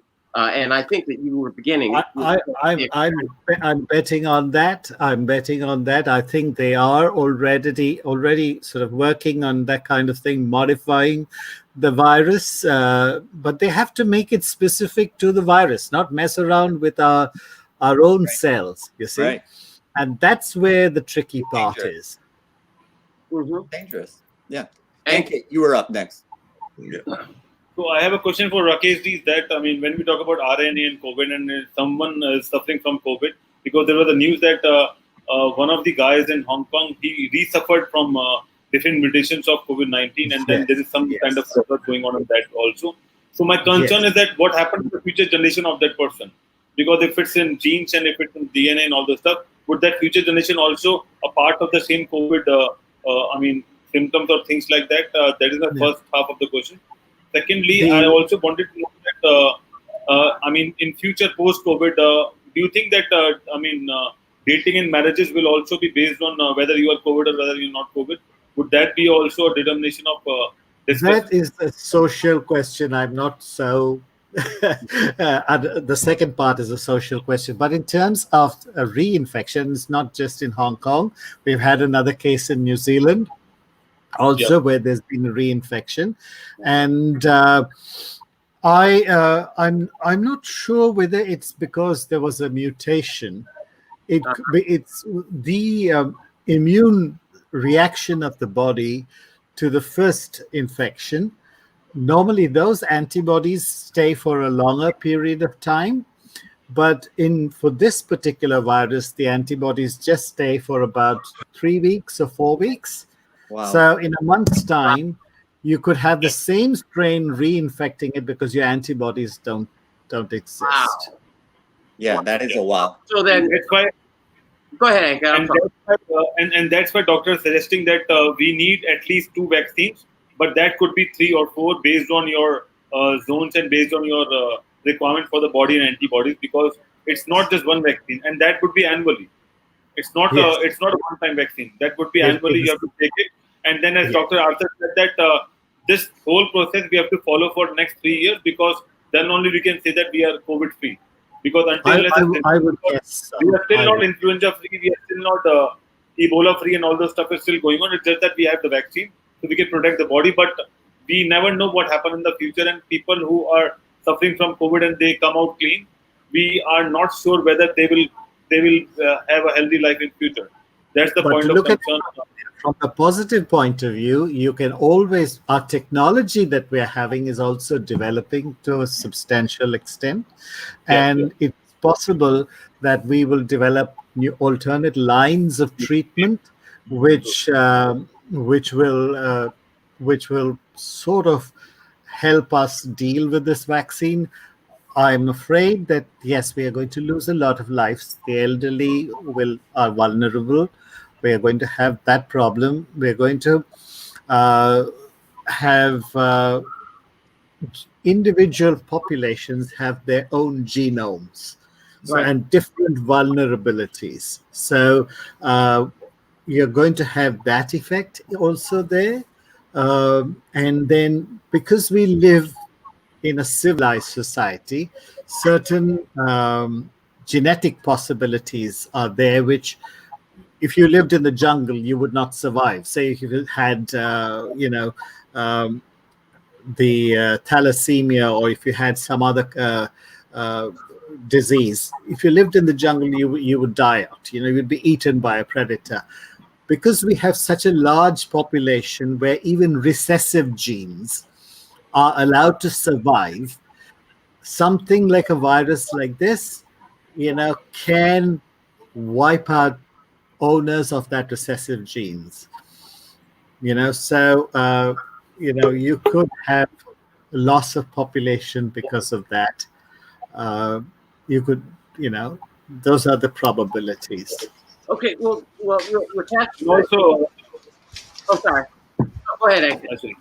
I have a question for Bill and Jim, especially. There's a lot of news going on about Pelosi saloon scam. Something I don't know what happened with that, but I'm listening that news since 2 to 3 days, and some people are saying that it's intentional and things like that. So, would you like to say what's happening on that? And also, secondly, Bill, you know that Peace Day is coming up, and then we had a deal between UAE and Israel about a peace flight, and they've already started. Now Trump is talking about Serbia and Kosovo just in 10 minutes from now. So do you have any update of that? Okay, quickly. The Nancy Pelosi, she went, essentially, this is the story. She, in San Francisco, they have more stringent COVID regulations, meaning you can go and get your hair cut, but you can't get it washed, you can't do it indoors, it has to be outdoors and stuff. So and only by appointment. So she made an appointment with a local salon, and she was told by the owner that they could go ahead inside and that she got her hair washed before she got her hair done. That owner then took his internal security footage of her not wearing a mask and being inside and getting her hair done and getting her hair washed, and said she violated all of San Francisco's COVID orders, and then gave that footage to Fox. So the Republicans are having a field day. That's really not a big deal, but I know it's flashy. It's some mud, and so the Republicans are attacking the Democrats, saying, "See, they're aristocratic. They'll tell you to do one thing, but then privately that they're off sipping wine." And Jim, California's take the hit because they're like, "See, in California, these liberals, they break all the rules, they impose on us, and then they go drink wine and get their hair cut." So, Jim, I don't know what's going on there in the San Francisco. Can I reply? So one of the things I said that was very important and imperative if people wanted to open up their businesses, that they establish policies for their businesses and they adhere to them regardless of who comes in their doors. So the first thing that should happen is that shop owner should be shut down, his doors closed, and he should be fined, because that shop owner, that hairdresser allowed it to happen. Right. Okay, that hairdresser should have said, "I don't care who you are." Then he could have recorded her, "Well, I'm not going to do business here." That's right. That would have been fine with me. Then make her look bad that way. But to sit there and lure, to me, that was entrapment and luring. But it was also that shop owner violated policies that shop owner should be paying a fine. And that shop, because who else has that shop owner done that for? That would be the first question I asked when that video came out to me. I would have asked, who else has that shop owner done this for? And I would have fined that shop owner and shut them down and told them they could no longer do hair. That's the topic of. Kimberly, you are absolutely right. I mean, the whole thing struck of just mean. I'm sorry. No, you're fine, because a lot of people are outraged because with everything going on in the world, everything. And then you got the Speaker of the House. The one time that she just got it, she does her thing. She trusts the people at her local hair salon. I mean, I was impressed that she went back to San Francisco to a local salon where she's been going for years. That kind of loyalty. I mean, I have that loyalty. I have favorite stores that I go to because I just like them. And, I'm a regular, so to speak.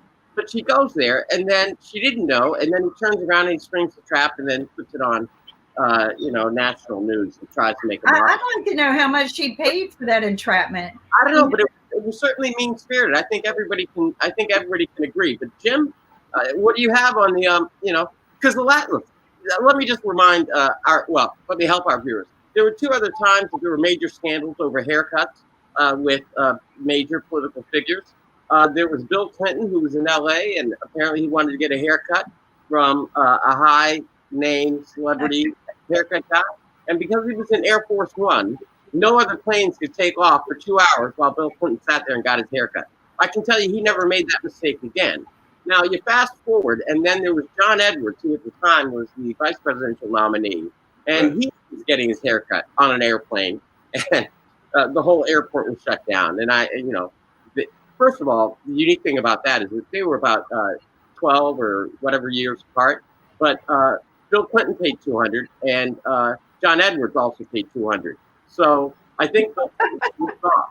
But nevertheless, now we have Nancy Pelosi. Jim, you wanted to say something.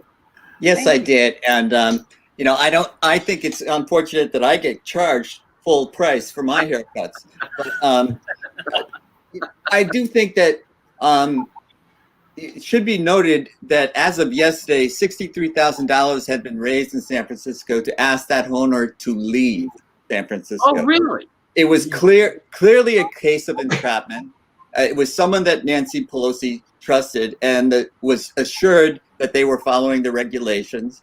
And she just kind of went in there, probably without any spider sense tingling. She didn't know that she was walking into danger. She was trusting. And okay, so she was trusting and she shouldn't have been. Okay, blame her for that. But don't blame her for violation of rules that she's imposing on other people. That's crazy. What she was doing was getting used by this shop owner, and she trusted the shop owner. That was her mistake. So let's be clear on what really happened here. She was entrapped, and I don't know how much the shop owner got paid by Fox. If they got paid, I don't know. But there was clearly an ulterior motive for that shop owner to do what that shop owner did, and it was wrong. And you know what? I'm putting down the news media for exploiting that, for being pure jerks and exploiting that. I'm exploiting them now. I'm exposing the media who use that to twist things, because that's not fair to her. And I'm going to tell you right now, I trust my hairdresser 100% more than I do my psychiatrist, and probably more than I do a priest. Okay. And you trust them to, one, because they're doing your hair, and two, you trust them with a lot of information that you might share with them. But they become your friend. People who, like Pelosi has been going to her, must have been for years if she made that trip. I mean, I have two that I have known for 30 years. 30 years. That's a long time. And quite frankly, that person not only lost a lifelong great client, they probably lost all their other clients, as well as a community that would have respected them. But I blame Fox, just like I do with drug use and everything else. You got to go to the buyer, right?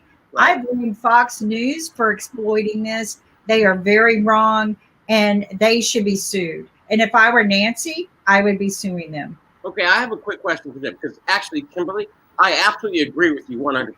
That's a violation of trust, and that should be it for that shop owner. I mean, there's things in life you can apologize. You can never apologize for what he did or she did or what they decided collectively. But Jim, the $63,000, is that enough walk-away money for that salon owner? That is yet to be determined. I personally don't know anything more than what I read yesterday. And it's just one of those messy stories that I'm not that particularly interested in. No, Nick. I'm sorry, Jim. Have they named the shop owner and put his or her picture up? Yes. Okay. Wow. Well, San Francisco, get your act together. I mean, you've got a vice presidential nominee and you got the Speaker of the House, and apparently you can't even trust your hairstylist. What's the world coming to, Kimberly? I mean. And it's not just the maybe that's a sympathy. One at a time, please. Ankit. Yeah, so I think that could be a sympathy election campaign, because whenever there's an election around the corner in India, these kind of campaigns or these kind of so-called media trials happen every now and then, because people want your attention, and then people start following you, that what you are doing on daily basis, and then that takes over what's happening on the other side of the parties. That happens. So John Edwards was also entrapped. Yes, we brought up John Edwards' name. He was also entrapped. It was the same. But Bill. Yeah, that was entrapment. But Bill, I mean, in India, I'm not sure about other countries, but whenever we talk about election, everyone wants to create a story which media will pick up. So right now there are two stories going on. One is the peace talk between Kosovo and Serbia. But Peloski's story is on a higher side, and no one talks about what's happening on the Trump's end, because Trump is trying to create some kind of peace agreement between both the organizations. But on the other hand, also, there's the news going on that the surveys suggested that 49% is what people want Trump, as compared to 43% for Biden. What do you have to say on that? Well, I right now it is, well, to use a football term, or let me just, it's a prayer. What Trump administration. Hail Mary. Yeah, well, a Hail Mary, but it's a prayer shot. And essentially, it's a long shot. Middle East peace has been elusive for over 2,000 years. And Donald Trump thinks in 59 days, he's going to fix it so that he can have an announcement. I can tell you this, that if there is any kind of deal, it won't last. It'll be purely for show. But nobody in Washington seriously thinks that there's going to be a deal. Now, it was interesting to see the peace deal between Israel and the UAE, I believe. That had been in the works for a long, long, long time. They had built And so essentially that wasn't so much a peace deal as an announcement of a pre-existing private relationship that they then just took public and they made formal. That took a long time. So I'm sorry, Andrew, go ahead. But it's all about the timing, because peace day is coming up and it's all election time. So maybe they are just trying to set it up for the peace talk. But it's talk of an hour, and then we need to introduce all our families right now. We have Kimberly Calhoun, our senior executive producer from IBM TV, with us. And then we have Bill President, our White House correspondent, joining us from Washington. We have Rakesh Krishnan joining us from Hong Kong. He's in Hong Kong now, but he's planning to move to New Zealand soon. We have our radio master, Mark Lee, joining us from Raleigh, and he does a lot of shows on IBM TV. And then we have our Jim Shade from California. He runs a chess show as well as run a EAT Foundation, which is helping a lot of Africans around and maybe a lot of other countries to play chess and all those stuff. And then we have Sharif Rana joining us from Malaysia, and Sharif is a PhD scholar, and he also does a show with us on IBM TV, which is happening tomorrow at 2:30 India time and 5 a.m. EST US time, which is Sharif School of Economics. So that's the panel for right now. And then Jim, over to you. Yeah, thank you. I got to tell you, Bill, this UAE and Israel Treaty PD, it was really an arms deal between Trump and the United Arab Emirates. And so the idea of them coming out and saying he deserves the Nobel Peace Prize is just absolutely gut-wrenchingly sickening to me, because the guy is giving arms to the United Arab Emirates. That's right. And Bibi signed off on that in private, but when it was announced, he went public and denounced it. That's So, right. We got these guys, and I'm blaming not to as well as Trump. These guys are politicians playing around with this idea to win elections and to whip up political support. But what it was an arms deal. He's sending arms so that they have more power to wage war. It's not a Nobel Peace Prize thing. Yeah, well, actually, specifically, what the United States is sending to UAE is our most advanced fighters, our F-35. And currently, Israel is the only country in the Middle East that has that technology that we've sold to them over the years. And so it was a big deal for the UAE to acquire it, but the U.S. is sending our most advanced technology. So the UAE will be the only other Middle East nation that has the advanced fighters. And my last question, Bill, is really to Sharif, because I want to know, where do you get your haircut, Sharif? Ha! Sharif. Come on, Sharif. And how much does it cost?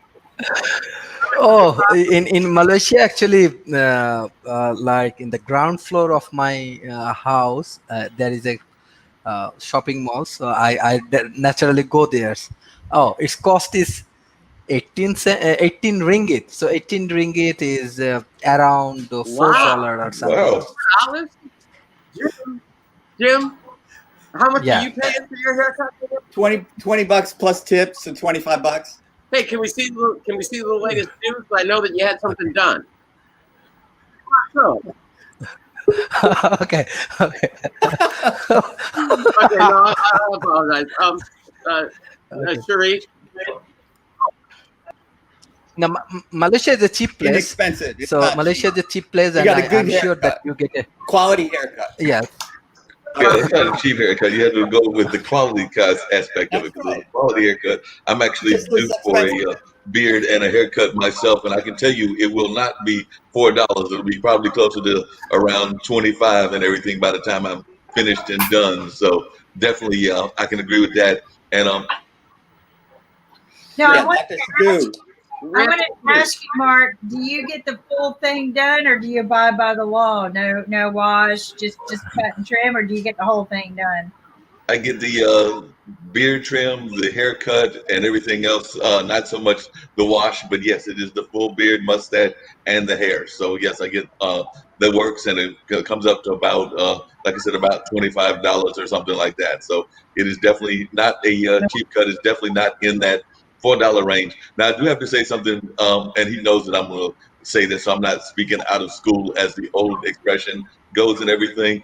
But during the time that we were in heavy lockdown with COVID and everything, I did arrange something special with my barber and everything. So we did kind of like have a little secret rendezvous. So I did a bit of that going on because I couldn't have too much of the Santa Claus going on. I mean, I've got it now, but I had to do something about that. So we had a secret rendezvous. I'll just leave it at that. And he took care of me real quickly. Yeah, And when they say women are no, right. And that's unfair. They say that about women. But Mark, you know, look, the barbershop, that's where all the talk is, and that's why, you know, it takes time. And so now listen, if your person had ever done to you what was done to Nancy Pelosi, how would you feel?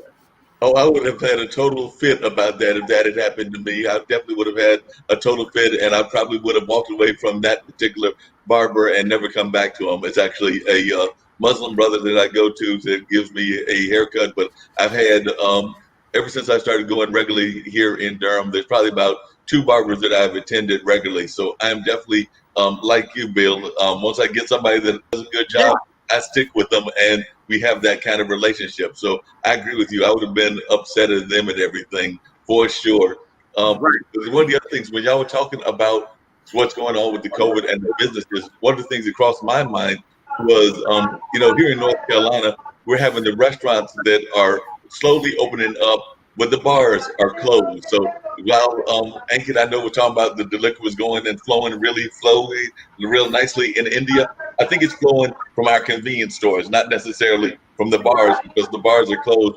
And the bar owners are upset because they're like, we're only one step away from a restaurant. So I think some of them, and Kimberly, you can correct me if I'm wrong, but some of them are actually trying to figure out ways that they can add food into their situation so that they can technically be classified away from a bar to a restaurant, because they're literally seeing some of their colleagues that are literally like maybe 1 or 2 doors down that are being able to open up, and they're not able to open up. So I think that that's something that's happening nationally and internationally.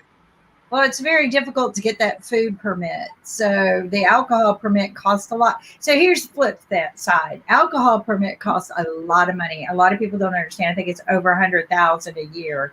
And the food permit is very difficult to get, right? To get that grade certification, you have to have somebody come in and check you on a routine basis before you open up. So, and then you have to prepare your menus. There's a lot of work. You know, add sandwiches. So a little shop down the road from us wanted to add a menu, but it was too expensive to do it. So they got smart and they added a convenience store until they got it. They added like a convenience store type menu where you could go in and buy pre-made foods that were wrapped up tightly like a store. It's a little coffee shop. Now they serve full menu. But they got that's enough about North Carolina. Yeah, I think Dr. Sabbu on the panels right now, and Dr. Sabbu, I would like to know what's happening at Sukhdev Dhaba, because there's a lot of news going around as a food spreader. Hello, Dr. Sabbu. Yeah, good evening. Good evening. Good evening. Yeah, I know. Even after getting a lot of patients, the people they are ignorant. They are ignoring this COVID-19, and that has not to be like that. If you can respect the COVID-19 only, then COVID-19 is going to respect you. So there is on highway 2 of the, you can say Dhaba, one is Sukhdev and another is Dharam and Garam. So around 65 patients from Sukhdev and 85 patients from that Dharam and Garam Dhaba, they are positive. And I know hundreds of the people they went through that Dhaba, and how many they already have infected, we don't know. So these types of things should not be there. We should not be ignoring this. We should be following all the guidelines. All the preventive measures has to be taken place if we want a fight with the COVID-19. If we want to reserve our healthcare, to reserve our economy because of the COVID-19. Yeah.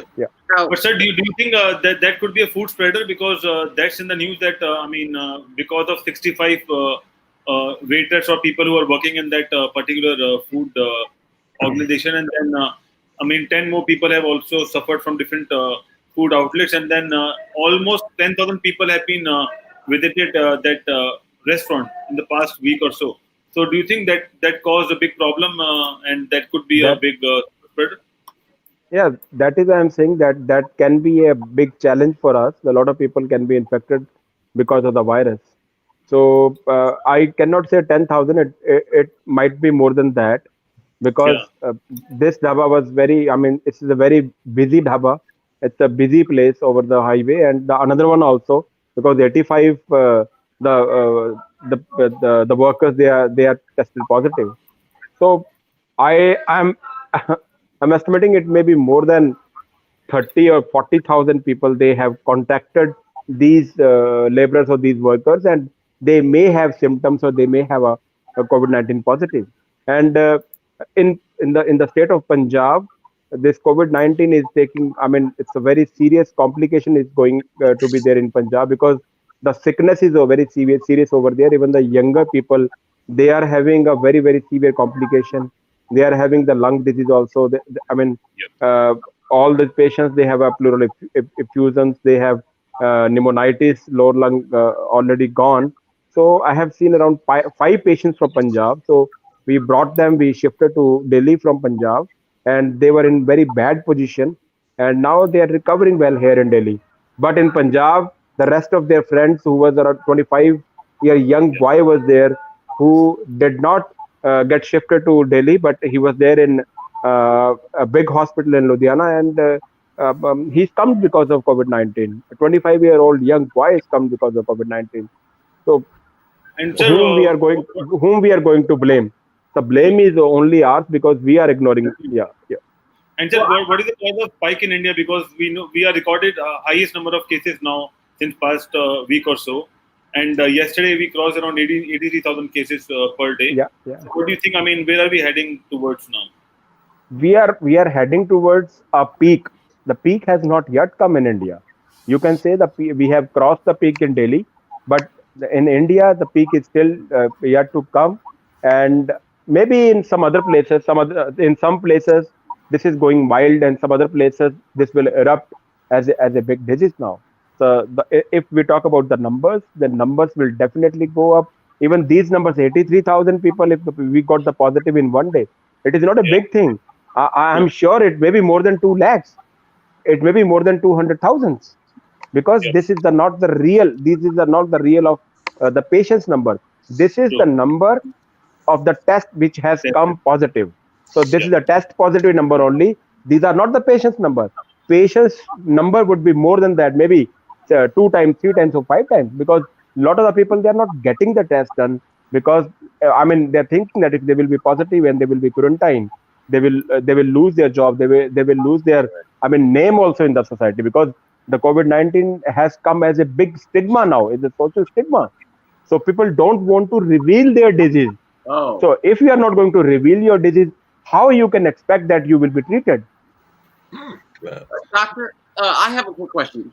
Here we've had reports that children that are that children carry the disease longer than we thought and spread it and have the ability to spread it far longer than was previously thought.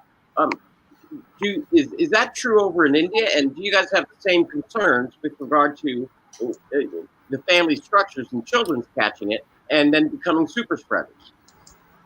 No, I don't think that the children they are going to spread more because I mean you can say like that because a lot of the respiratory infections are there in the children, and the children then they can throw out higher viral load, and if they are throwing higher viral load, then there's more chances of infection. But in India we have not seen like this. I mean, even the children they are spare. Children they are following the things, but the younger ones, the older ones, they are not now following the things. In some states they are not following the measures, they are not following the guidelines. If you will not follow the guidelines, then it would be a big thing for us. So Dr. why is it that in India and the United States they don't follow the guidelines, and why do you follow that in Malaysia, Sharif? Why are you guys following guidelines? What's wrong with you guys? Yeah, because if yeah No, actually, you know if I mean, Nick, if I'm taking class, if I'm taking a class and I have 15 or 20 students, I can take care of. I can be vigilant over the students. But if I am taking a class of 100 students, how can I be vigilant over all? I mean, the backbenchers, they definitely they will not follow the things.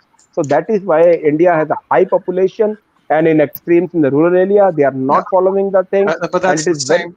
That's the same thing over here. But when I talk to Sharif in Malaysia, they have 32 million people and they have Yeah. 128 deaths. Why is it that in Malaysia they follow the rules, in the United States and America they ignore? Yeah, yes, I just want to add the recent some government law. I think this is also alarming for country like India, even Bangladesh, and every country. Even a few shows ago, I think last week I said that Malaysia researcher they find a muted COVID-19 and which is 10 times stronger than that. And one of the Indian peoples they got it from the Indian people. So last few days actually Malaysia stopped all of the entry with India, Bangladesh, Indonesia, USA, Saudi Arabia, and different kind of countries. Those who are have lot of COVID-19 patients. This is number one things. So I think this is definitely alarming for country like India, country like Bangladesh, country like Indonesia, Saudi Arabia, even USA not doing very well. So this is alarming. And for the Malaysian researcher, I told you when I give the link to this show, I said that from India, Malaysian researcher find a muted COVID-19, which is Yes. 10 times stronger. So I think Dr. Sagu, he's more experienced. He has better understanding on that. Second thing, example, I want to compare in between Malaysia and Bangladesh. Let's say Malaysia has 5 times bigger land than Bangladesh. Okay, country wise. But yes, Bangladesh's population is very high, even Indian population is very high. But one thing I can share because of my experience, because I was in first world, even my family lived there, then I have some experience and I live in Malaysia, I compare. So fact is that Malaysian people is very disciplined. It's not only about government, it's all about the discipline and other things. I think that when Malaysian government give policy, law, regulation that you cannot go outside, they do not go outside. When they said you have to follow the rules and regulation, they follow. They said you have to wear mask. I do not want to say 100%. Few of the percentage maybe they do not follow, and they have to pay their penalty. But most of the people, I think, I don't know, it's my observation. The Chinese-based people, culturally, they are very disciplined. It's my observation because I am also from Indian subcontinent. Okay, even we know different culture of Europe and America. But if you observe the deeper understanding of the Chinese culture, let's say Malaysia actually combination of China culture and other things. Even I am academician, I'm engaged with the classroom, so I know that let's say Chinese people. Always they are early riser, they are very disciplined, they are very concerned about healthcare, their food, and they are very hardworking. So I think this is one of the things it's my understanding. Even the electronic media, even Donald Trump and first world, they are blaming the Chinese community, this that, but my observation, those country are very disciplined in terms of their regular lifestyle and everything, and they are obedient for law, rules, and regulations. Let's say I never see in Malaysia that what I understand that USA people, they do not like wearing mask. Many people, not everyone. But in Malaysia, I do not find that kind of things or culture. I think this is one of the major things. And beside that, yes, healthcare also important. Someone say luck also important. But this is alarming for country like India, Bangladesh, Indonesia, that they are Malaysia closing all of the borders and everything. And Malaysia actually business hub. For them, it's a very good business hub. So I think we have to think about that. Mm-hmm. I Yeah, want to come Sharif, back and very, ask yeah. Dr. Sagu something really quick and everything, because one, we're getting ready to enter here in the United States, and I guess all over the world, into flu season, and I think that that might be adding into people's concerns about COVID because there might be trying to get treatment for both COVID and also having the normal flu added into the mix because we are about to enter into flu season. But you mentioned earlier about stigmatization and how having colon in your part of the world is being stigmatized, and folks are like not wanting to admit that they've got the disease or talk about having the disease. We're not necessarily seeing that here yet. At least I'm not seeing that as much. So I just wondered if you could elaborate a little bit more on that, because I know there are other diseases that are like that. A lot of folks don't want to have their colons examined because of things in our African American and Latin American countries. And I talked to Dr. Fola May about that. So it does exist with certain diseases, but I don't think it's happening with COVID yet. So I just wanted to hear a little bit more of your talk on that and how that's happening over there. Yeah, yes, Mark, because I have experienced this being stigmatized for the COVID-19. Actually, when the patient is got tested for the COVID-19 positive, so the society also behave like this. Even my all of vendors, they stopped coming for 1 month to my society. So initially they were looking at me as a physician. They were coming for the help. But when I got positive, when I tested positive, so everybody was coming that this home should be isolated. No one should be going. I mean, if passing through the street, this will not spread the COVID-19. And if you isolate whole of the street, that is not good. The home isolation is good, but if you are not even talking on phone also, that is a stigma.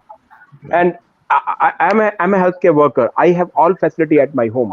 But what about the common people? They don't have health facility at home. So they were looking up to the government, but the government was not helping them regarding their health. They were not helping them. So when everybody is cutting them from the society, how will they will be survived? If the mild symptom patient goes to the hospital, then I mean he is going to have other infection also in the hospital. So with the mild symptoms, you are not advised to go to the hospital. You have to stay at home. And if you can get the facility, if you can get the help from the society, I think you can recover well. But if you are stigmatized for the COVID-19, then the government will come, they will seal your house, and nobody would be coming to you, nobody is going to serve you. The vegetables also, even all the vendors, they stopped coming to the houses. So that is not good. We should be making some groups, some NGO, so that they can help each other. So that is good for us. If even they can ask them to follow the guidelines also. So if this type of the environment we can make for this COVID-19, I don't think there is any problem if you will get the infection and the infection will pass away. Infection will pass away because the COVID-19, it would not be that much detrimental to you if you have a good immunity and everything is good, and if you're getting the good vibes. If you are stigmatized and you are getting stressed also because of that, and while you are stressed, your immunity is also goes down, and your immunity is down, and the recovery is very, very difficult. So that is why you have to be very cheerful in those times. When you are positive, you should be getting the help from everybody. You should be getting the good food, you should be getting the good air, everything should be good. Only then you can recover. So that is why I want this stigma to be removed from the society if you want really fight against the COVID-19. And the answer to Sharif, I would like to say that India has stopped their air borders flights, I think in March, and after that, no flight is coming to India. Even then, we are multiplying the virus. The reason is this virus cannot survive itself. If you keep this virus in the street, it will die after 6 to 7 hours. But this virus needs a human cell. So when we are going there and we are presenting ourselves as a source of life or source of multiplication to the virus, then the virus definitely will come and will get into your cell, and then it will multiply. So the reason for the multiplication or the replication of the virus is ourselves. We are getting infected. We are giving opportunity to this virus not to die but to survive. So that is the only reason. Yes. Well, we're at the top of the hour, and I just want to do brief introductions for those who are listening to IBM TV. This is Medical Friday, and we're discussing a very important topic, COVID-19. With us, we have the head of the Health Channel, Ankit Kandlawa from New Delhi, India, and then also Bill Trezevant from Washington, D.C., the Tower of Power. And he also does the Washington Reports for IBM TV and American Politics for people who are interested around the world. For those who are not interested in real simple, just turn it off. But if you're interested, American politics with Bill Trezevan. We have Sharif, who runs the Sharif School of Economics out of Malaysia, and he has joined us. He's a PhD scholar. Dr. Sagu, who's a doctor in India, has also joined us. Namaste. Jim Eade with the Eade Foundation in San Francisco, California, has joined us. Mark Lee, who runs the Mark Lee Online Dinner Party on IBM TV, has also joined us. Dr. Tula, we're going to get right to you next from India. Good to have you here on IBMT's Medical Friday. And Rakesh, our scientists. Scientists are generally not allowed on television, but we've allowed Rakesh from Hong Kong to actually show up. As you well know, scientists in the United States have been banned because they produce facts and things like that we're really not interested. As we know, the Young and the Restless is on, or Love Island is coming on tonight. And so listening to medical stuff is... Dr. Tula, what is the problem we're having in India right now? We've seen a big spike up in COVID-19. What's going on there? So the situation is that, see, we've been reading the media reports. So there has been an absolute jump in the numbers. I mean, privy to that must be also the fact that, since the reporting or the results of the tests are also delayed. So it can be due to the aggregation of that also. But then, honestly speaking, it is not giving a great picture at the moment. So I think we should be absolutely cautious and take all precautions, because we need to understand that the government is opening up the economy. So the economy is being opened up, and I mean, this is the right time to be absolutely tight with the precautions. Because if we do little or are complacent, we will end up in a very, very bad scenario. I am not spooking people out, but I don't want us to become an Italy or a Spain. What happened there, I think that is testament to what we should have learned, and we don't want to replicate that in India. And I would like to tell you one thing, which a lot of people are telling, that India, the immunity is good and all that. I can tell you and vouch for it that if things start going wrong, these whole theories will be put in a trash can. So I really believe that we should not get carried away by these stories that we are, I mean, immunity-wise better off than other countries. It is good that we are better off than other countries, but we can't, rest our shoulders on past laurels and just go around our business as normal. We need to be absolutely, absolutely careful what we are doing and responsible citizens. Mm-hmm. Right. So the thing is, this thing has become a very serious problem. Now, what about the media portrayal of COVID-19? Like tonight on television, we have The Young and the Restless, we have Love Island, we have Days of Our Lives. Is there any reporting by your media on COVID-19 in India? Do they talk about that at all, Dr. Tula? So I'll tell you very interestingly what has happened. See, we need to understand that I would refrain to comment on politicians, but unfortunately, see, we need to understand that there is a lot of virulence between, all over the world when it comes to politicians. There is absolutely bitter divide, right? You have the left, you have the right, and you have the center, and everyone is scrambling for their space. What has happened is that all governments have now gone into a damage control mode to kind of project themselves in good light. Unfortunately, we need to understand that this is a pandemic where we need the facts to come out, and it is the treatment or the planning has to be based on solid scientific values, not PR machinery. The problem is that when we start marketing a pandemic by claiming that one state start claiming that I am better than the other, and then they start hiding figures and hiding data and do these manipulations, I think that is something we should be wary about. And as doctors, I believe that we should stand up to it. We should not be partisan to any political group. And if doctors are partisan to these groups, good luck to them. I am absolutely non-partisan to this. I don't believe in this. And I have also one point more to make, because I see a lot of doctors talking, I would say, absolute crap on TV. That is not based on any scientific understanding. See, some people come, they will give their own anecdotal evidence. See, evidence has to be based on literature. You cannot have an anecdotal evidence. Mm-hmm. You may Right. like one politician, I may like another politician, but that doesn't give me the privilege of promoting one politician just because I like that politician. I need to understand that it's just like film stars. You may love one lady, I may like another. That doesn't make it. It's just like we need to understand that, and this is very important as scientific people from background. We should keep our political affiliations aside when talking on this topic. And I am a very, very firm believer on this. I've seen people doing it. I'm sorry, I belonging to the same fraternity should not be criticizing my peers, but this is something which I've seen happening all over the globe. Yes, Dr. Tula, just really quickly, I had a quick question for you because one of the things that I'm seeing is that here in the United States, we're seeing folks that are opening up the restaurants and things of that nature. But unfortunately, when I'm seeing them out and about, I'm not seeing them necessarily socially distanced. And they're actually, I know I was near a restaurant and was seeing the patio, and a lot of folks were gathering, and I can tell you they were not 6 feet apart. So could you just let our listeners know globally why that is so important that they do keep that distance? Because I'm seeing restaurants opening, and I don't think that they're following that 6 feet rule at all. They're like literally, I'm thinking they might be maybe 1 feet apart, if that.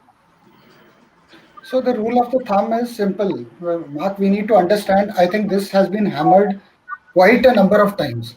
One, this is an evolving virus. So this virus is going to change. I have again and again reiterated the fact that please understand it is a damn smart virus. Do not underestimate the virus. Yes. It's a smarter virus, right?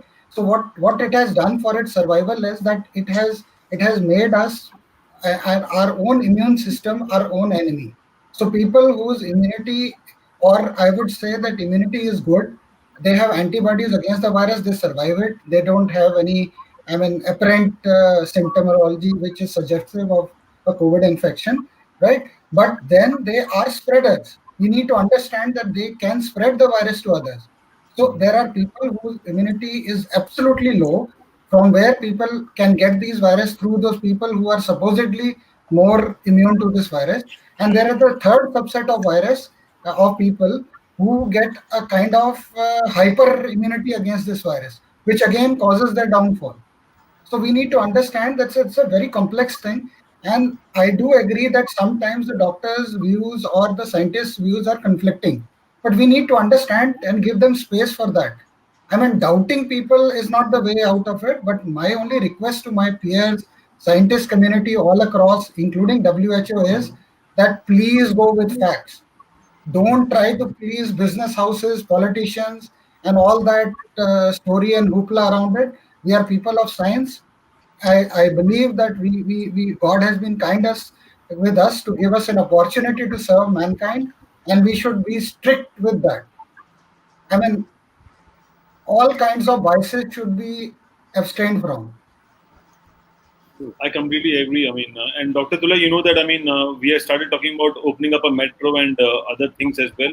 But during this spike, I seriously feel that if we open up the metro trains and other facilities, it will go up like 10x, and that is a cause of concern. And also, I am concerned about what happened in next 4 months, because these are the tests which is like 2 weeks ago. So we have the test, and then we are coming up with number, but we are not sure what is the real number, because I mean, it's difficult to have those numbers counted in India. So there's a lot of concerns right now, and we are still very far from the possible vaccine for COVID-19. So the catch with the metro again is that we need to understand that if the government is, I mean, see, of course there is an economic angle to it, and the government is keen on opening the metro. I mean, no problem with that, till people follow the rules. Yeah. Now, if people themselves are not going to follow the rules, I mean, see, then it becomes imperative on the government to force those rules on the people. And unfortunately, what I've realized is that I really am amused at people that I don't understand what they want. So, are they not worried about surviving? I mean, it is something, it just gives me absolutely, I mean, when I look at the human race, I am absolutely appalled at the human race at this moment, because they're acting like a bunch of kids who just want lollipops at any cost. Look at the youngsters. And I'm not blaming everyone, but 50% I have seen on the streets, they're not wearing the mask. Or they will have the masks in their finger and they're rolling those masks. I mean, that is ridiculousness on their part. Right. No, certainly. I mean, penalizing them. I really believe that we should be penalizing them. I mean, unfortunately, you have to be harsh sometimes. I have never been a great proponent of state policing, but here, we are bound to get into that situation only because unfortunately, people are not listening to us. Well, Dr. and Dr. No, go ahead, Ankit.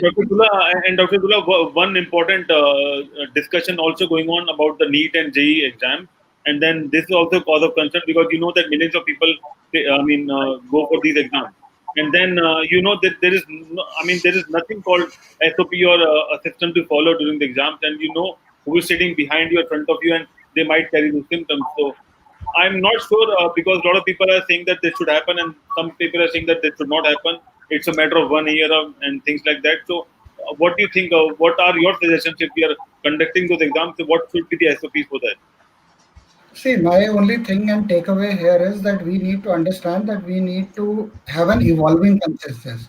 The problem with governments at this time is that they are stubborn. Yeah. So they feel that they want this way, they are going this way. So it is my way or the highway, which unfortunately does not. We need to understand that we have to take everyone along. And if people have apprehensions, we need to correct them. Because please understand, India is not like a very developed country, right? Unfortunately, we are still in a developing phase. There are pockets where it is easy to conduct things, and there are pockets where it is not going to be easy to conduct things. So we should take into cognizance all of the factors, and depending upon those factors only, have a strategy. We cannot have an all feet fits all. The same shoe kind of a strategy. We need to diversify the strategy depending upon areas to areas. South of India, north of India, east of India, rural India, urban India, everything, the strategy has to be different. And we need to listen to the doctors also. Unfortunately, I believe at the end of the day, what has happened is the doctors are also now getting polarized into kind of lobbies. So a pro-government lobby and an anti-government lobby. Unfortunately, that's not the way it should be. And I'm sorry I'm saying this on television with a lot of responsibility. But I am telling you that when you go to the WhatsApp group of doctors, it is absolutely pathetic. We cannot be pro or anti-government. We have to be rationalistic. Yeah, no, totally agree. As a doctor, you can't be. See, honestly speaking, in India, I'm sure all across the world also, we have patient rights, right? And we have rights to privacy. We have rights for even treating people who are, criminals and all. We cannot refuse to treat them, even if they have done something very horrendous. That is the medical code of ethics. Okay, well, so we need to understand and carry with that. You can't just take sides. I'm sorry, but we can't take sides on this. Well, Dr. Chua, how many of your colleagues in India share the urgency with that you are conveying and the immediacy and the seriousness? Is there a growing kind of a non-politically related group from the medical profession that's saying, hey, this is serious, and trying to sound the alarm?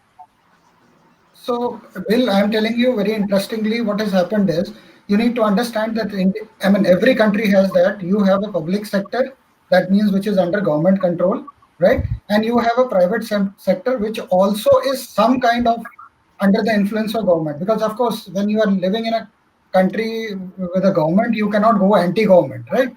But then there are lobby groups which belong to both the public sector as well as the private sector, who are lobbying to the government that, okay, this is what the scenario is and please take cognizance to it. Now, the question again is that the people sitting in the corridors of power, they need to understand and be, sensitive to this. If they are going to be brute, they are going to be brutes, or they are going to just be stubborn and refuse to listen to what is, or don't have their ears to the ground, then you can't help it. They will do all kinds of stupidity everywhere. So that is something, because please understand, there is also a dilemma. I'm not saying that they are not in a dilemma, because the problem is, on one hand, they are getting battered because of the economy. Every news channel is battering the governments all across the world. The governments are being battered for the economy, right? But we need to understand that the balance has to be made. And I mean, honestly speaking, we need to survive this pandemic. That is the most important thing. First thing is survival of this pandemic. No one is looking at earning money in this pandemic. If anyone is looking to earn money, good luck to them. I don't think anyone is going to earn money in this pandemic. Unless and until they do black hoarding or there's some black shit you can do away with something or the other. I don't think anyone is going to earn in this pandemic. We need to understand this is a time for only surviving this pandemic. Whatever we have saved, we will be using that amount of money in this pandemic. We will not be earning too much. Okay, well, we need to stay afloat. That is what it is. Okay, well then, Doctor, we had discussed earlier on the show the issue of vaccines and various things. And Ankit had raised that it might take 2 or 3 or 5 booster shots. What can you tell us about the stage of reaching an appropriate vaccine is in your country, where you're at? I'll tell you, Bill, what has happened in India is we have basically 2 companies which are in licensing with other giant partners all across the world. So we have Serum Institute of India and we have basically Bharat Biotech. Now the Bharat Biotech vaccine, which is basically an Oxford vaccine, has been taken over by ICMR, which is basically a government body for medical research in India, right? And they are doing the trials. So now there was an interesting thing which happened around a month back when they started the trials. So they were to recruit in All India Institute of Medical Sciences, they were to recruit around 1,000 volunteers for these trials. Unfortunately, what they found out is that maximum patient, they were not suitable for these trials because some had antibodies and some the immunity levels were not great.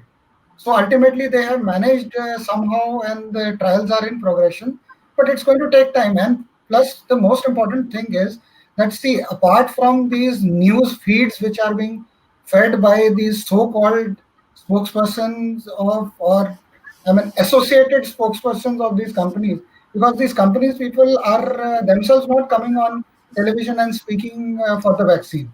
So they are these right people who are coming on the television studios and speaking about these vaccines. What I understand from these vaccines is that it will take about these 2 vaccines which I'm talking about, it has been speculated that it is going to take approximately around 28 days for the immunity first to develop. And then they say that the immunity is going to be anywhere between 2 to 3 months. And we are not very sure whether it is going to be 2 months, whether it is going to be 3 months. I mean, this is an immunity where we are talking about reinfection. So that means even if you are re-exposed to the virus, you will not get infected within these 2-3 months. But what happens after that? So there is the question, or this coming through that, I mean, we might have to get in with multiple sessions of these booster doses. Okay, well, Doctor, no one is sure at the moment. Okay, well, Doctor, I have one other question, and that is this, and Rakesh, maybe you as well. My understanding is that there are 2 different strains. There's a European strain, and then there's like an Asian strain. When we talk about vaccinations, are we going to have to get vaccinations for both strains, much like we do every year with the flu? Because each year the flu is slightly different, so we have to get a different vaccine. Is that something the medical community is looking into? And I'd like to hear from both of you, if that's okay. So, Bill, what is going to happen, I'll tell you very interestingly, what is going to happen is that when we're talking about a strain, so see what happens is 5 to 10 to 15% of strain variation is covered within the vaccine, right? So that means that, but please understand what are we looking at. So no one of the vaccine group is claiming that this vaccine is going to be 100% effective. So I presume that the best case scenario is going to be a 70%. I mean, that is a very good case scenario if that happens. So I'm looking at something around a 70% if and that too all is speculation. It may happen, it may not happen, right? And the virus will keep on changing. There is no doubt about it because the virus is here to stay. So what is going to happen is that over a period of time, because at the moment there are approximately around across the world, there are around 5 to 6 contenders who are far ahead in the race. Rest, there are people who are still in the process of making, they're in the phase 1, phase 2. So please understand that there will be waves of vaccines which are going to come. So understand that it does not mean that the the one vaccine which races ahead is going to be the winner. So maybe the second tier vaccine or the third tier vaccine, which comes over a period of time, will also have its own part in this whole thing. So the vaccines will keep on evolving, and it is not going to be a one vaccine wins all. So that is the scenario at the moment. That is what I feel. This is what is going to happen. Rakesh? Yeah, I would say to Dr. Tula, I have no practical experience with these viruses, but he knows the stuff much better. I think I estimated the time wrong when I said the immunity lasts for a few weeks. Dr. Tula said it is few months, and I would cede to him on that. I totally agree with what he says. Wow. Wow, that's deep. I think Mark have a question. Mark, you want to ask something? Oh, I would just I'm gonna say Dr. Tula said that he didn't see that there was any business that would be making anything from the or any kind of economic business that might model or come out of the COVID. But I think I have found one because it looks like telemedicine is taking off. Because I was reading an article earlier today where even telemedicine for pets is taking off. So I was thinking that that might be the one industry that might be increasing is the use of telemedicine. Because I saw that even though I think pets aren't necessarily being impacted by COVID, at least I think it's very low amount of pets that are being impacted. It's impacting the pet owners. And I used to be a pet owner sometime back because they're having to go into telemedicine when they want to get their pets treated because folks are trying to stay away and do the social distancing and do the rest of that based on the way that they're trying to care for their loved ones who are the little animals and everything if they've got those. So I just want to know if you could talk about, Dr. Tula, whether pets are being impacted and also about the rise of telemedicine. So see, we need to understand that I do agree that telemedicine is growing, but look at the offshoot of it. See, where is it cutting into? It is cutting into the face-to-face consultations. So if you look at the totality of it, I don't think it is growing as such. So one part is losing, the other part is growing, right? So when it comes down to the economics of it, I don't think ultimately it is growing.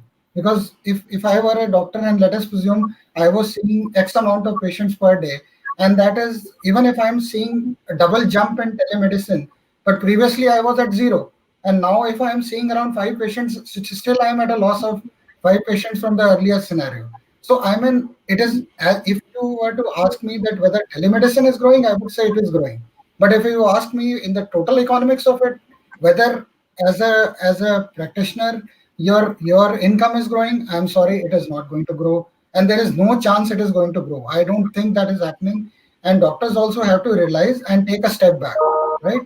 This is a great chance to do whatever selfless work you can do, especially people who are relatively well off. I really believe this is the karma time. We should give back to the society. There is a lot of goodwill which the society has given us, and this is a great opportunity to give back. I'm not saying that everyone is well off. There are many doctors who are very much struggling. They're struggling to stay afloat. We should try to help them also. Try to help our brothers in the community also. And we can do whatever we want at the best, so that we can just work around with people, because ultimately we need to help people around. Please do understand, I am again and again telling, this virus unfortunately does not look to be going anywhere. We need to hold hands and tide away this crisis. And my only and only humble request to all citizens all across the world is, please don't fight. You may have your differences, you vote when it comes to voting. There is no need to fight on televisions or social media platforms. You have the power to vote. You can vote the change. Please do that. Calling names or doing this will only add more to the anxiety. I've seen, I mean, in the social media, I am not a great social media fan, because I have seen what I see on social media is absolutely, I believe, this is not the way civilized nations should behave, and civilized citizens should behave. It has come down to virtually, I would say, bad blood kind of relations. And we need to understand that in a pandemic situation, you will become more volatile. The more indoor you stay, the more frustrated you will become, and you will start spitting venom. My only request to people is that please cool down, take a back seat, relax, chill, do things which are good for you, right? And of course, there are people who are not financially well, they will have to venture out. It's okay. It's okay for them to venture out. But people who can abstain from venturing out, I believe they should not venture out. And even if you, I agree. and my submission is, even if you don't earn for 1 year, I mean, all hell is not going to break loose, especially to the people who are well off. That's right. That's right. So, Ankit, did you have a question? Yeah, so I just have a question for Dr. Tula. Dr. Tula, you know that, I mean, this is little bit extended because people were expecting like 3 to 4 months of lockdown and then things will be back in place. But now we are still, after 6 months of time, we are still seeking a peak, spike in India, and it's kind of a peak. As Dr. Sabgu said, it might be peak in next week or so, maybe September end. But the sentiments of people are also not good, who wants to protect themselves and their body, and they are staying at home and following the right precautions. How can we improve the sentiments and make sure that they get the right motivation during this time? Because it's been like 6 months for them and they're still at home and trying to work and trying to wait the best available time to go out and do all the required things. Because according to, if I talk about my family, everyone is working from home. They are just going out whenever it's required. Otherwise, everyone is at home. But it's been 6 months. So what's your suggestion, or what's your recommendation for those people who are at home and trying to get away from COVID in this scenario? So Ankit, I have been in touch with a lot of people who are basically working with multinationals, and the multinationals have clearly told them that work from home, right? There is no need to venture out unless and until it is a dire emergency. But you will be astonished that 50% of them, I'm quoting a 50% figure because I believe that it must be more than that. The people are telling that they are bored at home, they want to go to the office just for a change. Yes. So this is not a picnic which is happening. We need to understand that. If you want to treat it like a picnic, man, good luck to you there. Right. Weigh the risk versus the benefit of a few moments of glorification versus could get sick for life and destroy your lungs. Dr. Tula, I'm so glad you're here. And I miss Dr. Sagu, but I have this interesting question. You know, I'm so concerned about our children, and I know everybody says, oh, COVID cannot affect them. It's not as much as the disease, which I believe it can. It's the effects of COVID from learning at home. So hear me out on this. Before COVID, a child's day began, get up, get dressed. You're moving around, right? Go to the car or go to the bus or walk to school. That's a lot of movements, right? Then you get to school, you walk down the halls to the classroom, you're moving, high five, jumping around, you know, being kids, right? But you're moving, you're walking, a lot of walking. And in some of the buildings we have around here, the hallways are very, very long. And then you go to lunch, and then you go to play. So a lot of people go, well, my kids are going outside and playing a little bit every day, but they're missing all of that movement like I'm missing every day going to my office. Right?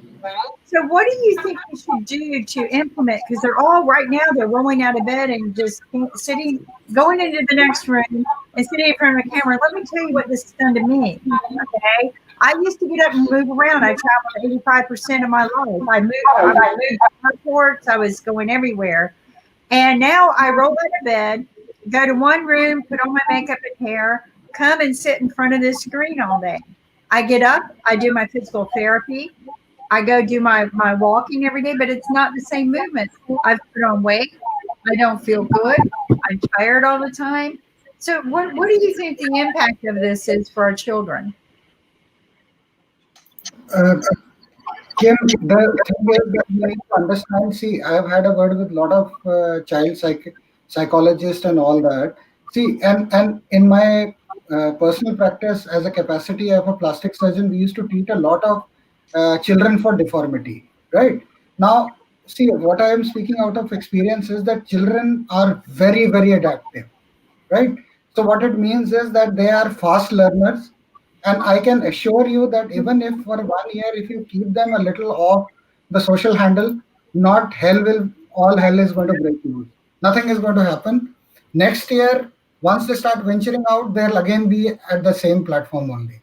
So I think this is an overplay which is being played, that this children are going to suffer and all that. I really believe at the end of the day, what is more important, safety or a little bit of laid back, recession, which is going to come in children. That means that they are going to be a little bit. Nowadays, with the technology, you can do a lot of stuff. Children themselves see. I'll be very candid with you. Even I've got kids who are very small. So what has happened is that maximum time goes in school. So the online classes are there. So they are interacting with the children. In the evening, they're having their own kind of sessions and all that. So ultimately, not much is lost. And parents on their side have to do only one thing, that ensure that some amount of physical activity is happening with the children. So they can be made to wear masks, and they can go in for cycling or they can go on a walk. Keeping social distancing in mind, you do not need them to go into playgrounds. Even if they are going to playgrounds, they can go into playgrounds, maintain distance, even play games together. It is not. See, I am telling you, children are much smarter than the elders. I can assure you. I am telling you out of experience. They form better friends. Their social skills are much better evolved than us adults, because we adults keep on fighting. Children will fight one day, the next day they're again back to square one. Yeah. So we need to understand the children are smarter variety. They're much smart, and we need to give them more weightage into this. That okay, I do realize that ultimately there is going to be a lot of screen time. We need to channelize that. That the screen time has to be basically monitored.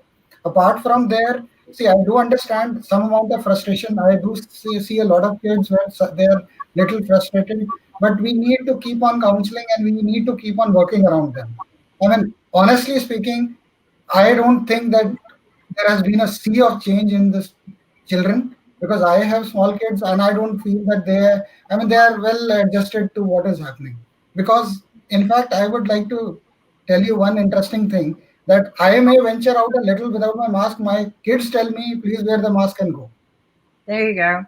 Children are resilient, and I agree with you 100%. And they're going to probably coach us more and teach us more. Again, my concern is the amount of movement they are losing in a day, sitting in front of a screen that's in the next room, where they have lost all of that movement going to and from places, walking down hallways. I'm not concerned so much about them getting sick. My concern is about that level of movement that has now been reduced. And agree, you're a good parent, Dr. Julian. There's a lot of good parents on our program, and they make sure their kids go out and walk through the woods. So all of this is good, but we've lost a lot of movement. And I'm finding now that I'm going to start moving like I did every day when I had to go to an office. I'm not going to really go to that office, but I'm going to start programming myself that I move around as much as I did that day. Work on program. They make sure their kids go out. I feel like we've lost a lot of movement. But I agree with you. The children are resilient, and they'll figure out a way to do what's right, not just for the parents, but for themselves. But I like your cool down talk. I always love your cool down talk. So chill out. You told me that one day. You told me, Kim, put some ice on your head. It is very interesting. I'll tell you very interestingly what happens is that children notice what you are doing. So when you are around with children, if you are angry, they will tell you. They will tell you what's the matter. So they are great psychologists. Yes, they are. In fact, it's the other way around. The children counsel you more than you are counseling the children. Yes. I'm sure Ankit has a small daughter. I'm sure he must be counseled at least 100 times by his daughter. Am I right there, Ankit? No, certainly, and she's also very protective, because whenever I go out and I have to tell her that why I'm going out and what time I'll come back, because she takes a track of what I'm doing, and if I'm late for half an hour, she calls me, "Where are you?" So she knows that we are in Corona pandemic and how we need to take care of elders and things like that. And I have to tell her that if I'm going out, you have to protect the family. So she's like, okay, you have to take this and that and all this stuff. Is she GPS? So that's what. Is she GPS tracking you? It's all in the brain. Reverse parenting. I love it. Yeah. Oh my That's God. how we train. So she's following the same lines. I have only two things in life which I've realized. One, women are the smartest, and number two, kids are smarter than elders.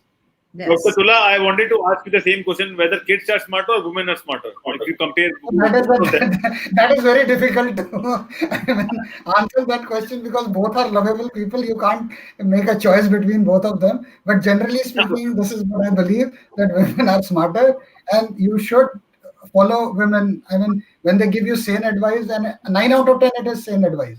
I mean, 1% it's always. I mean, look at the men around you. What are they doing?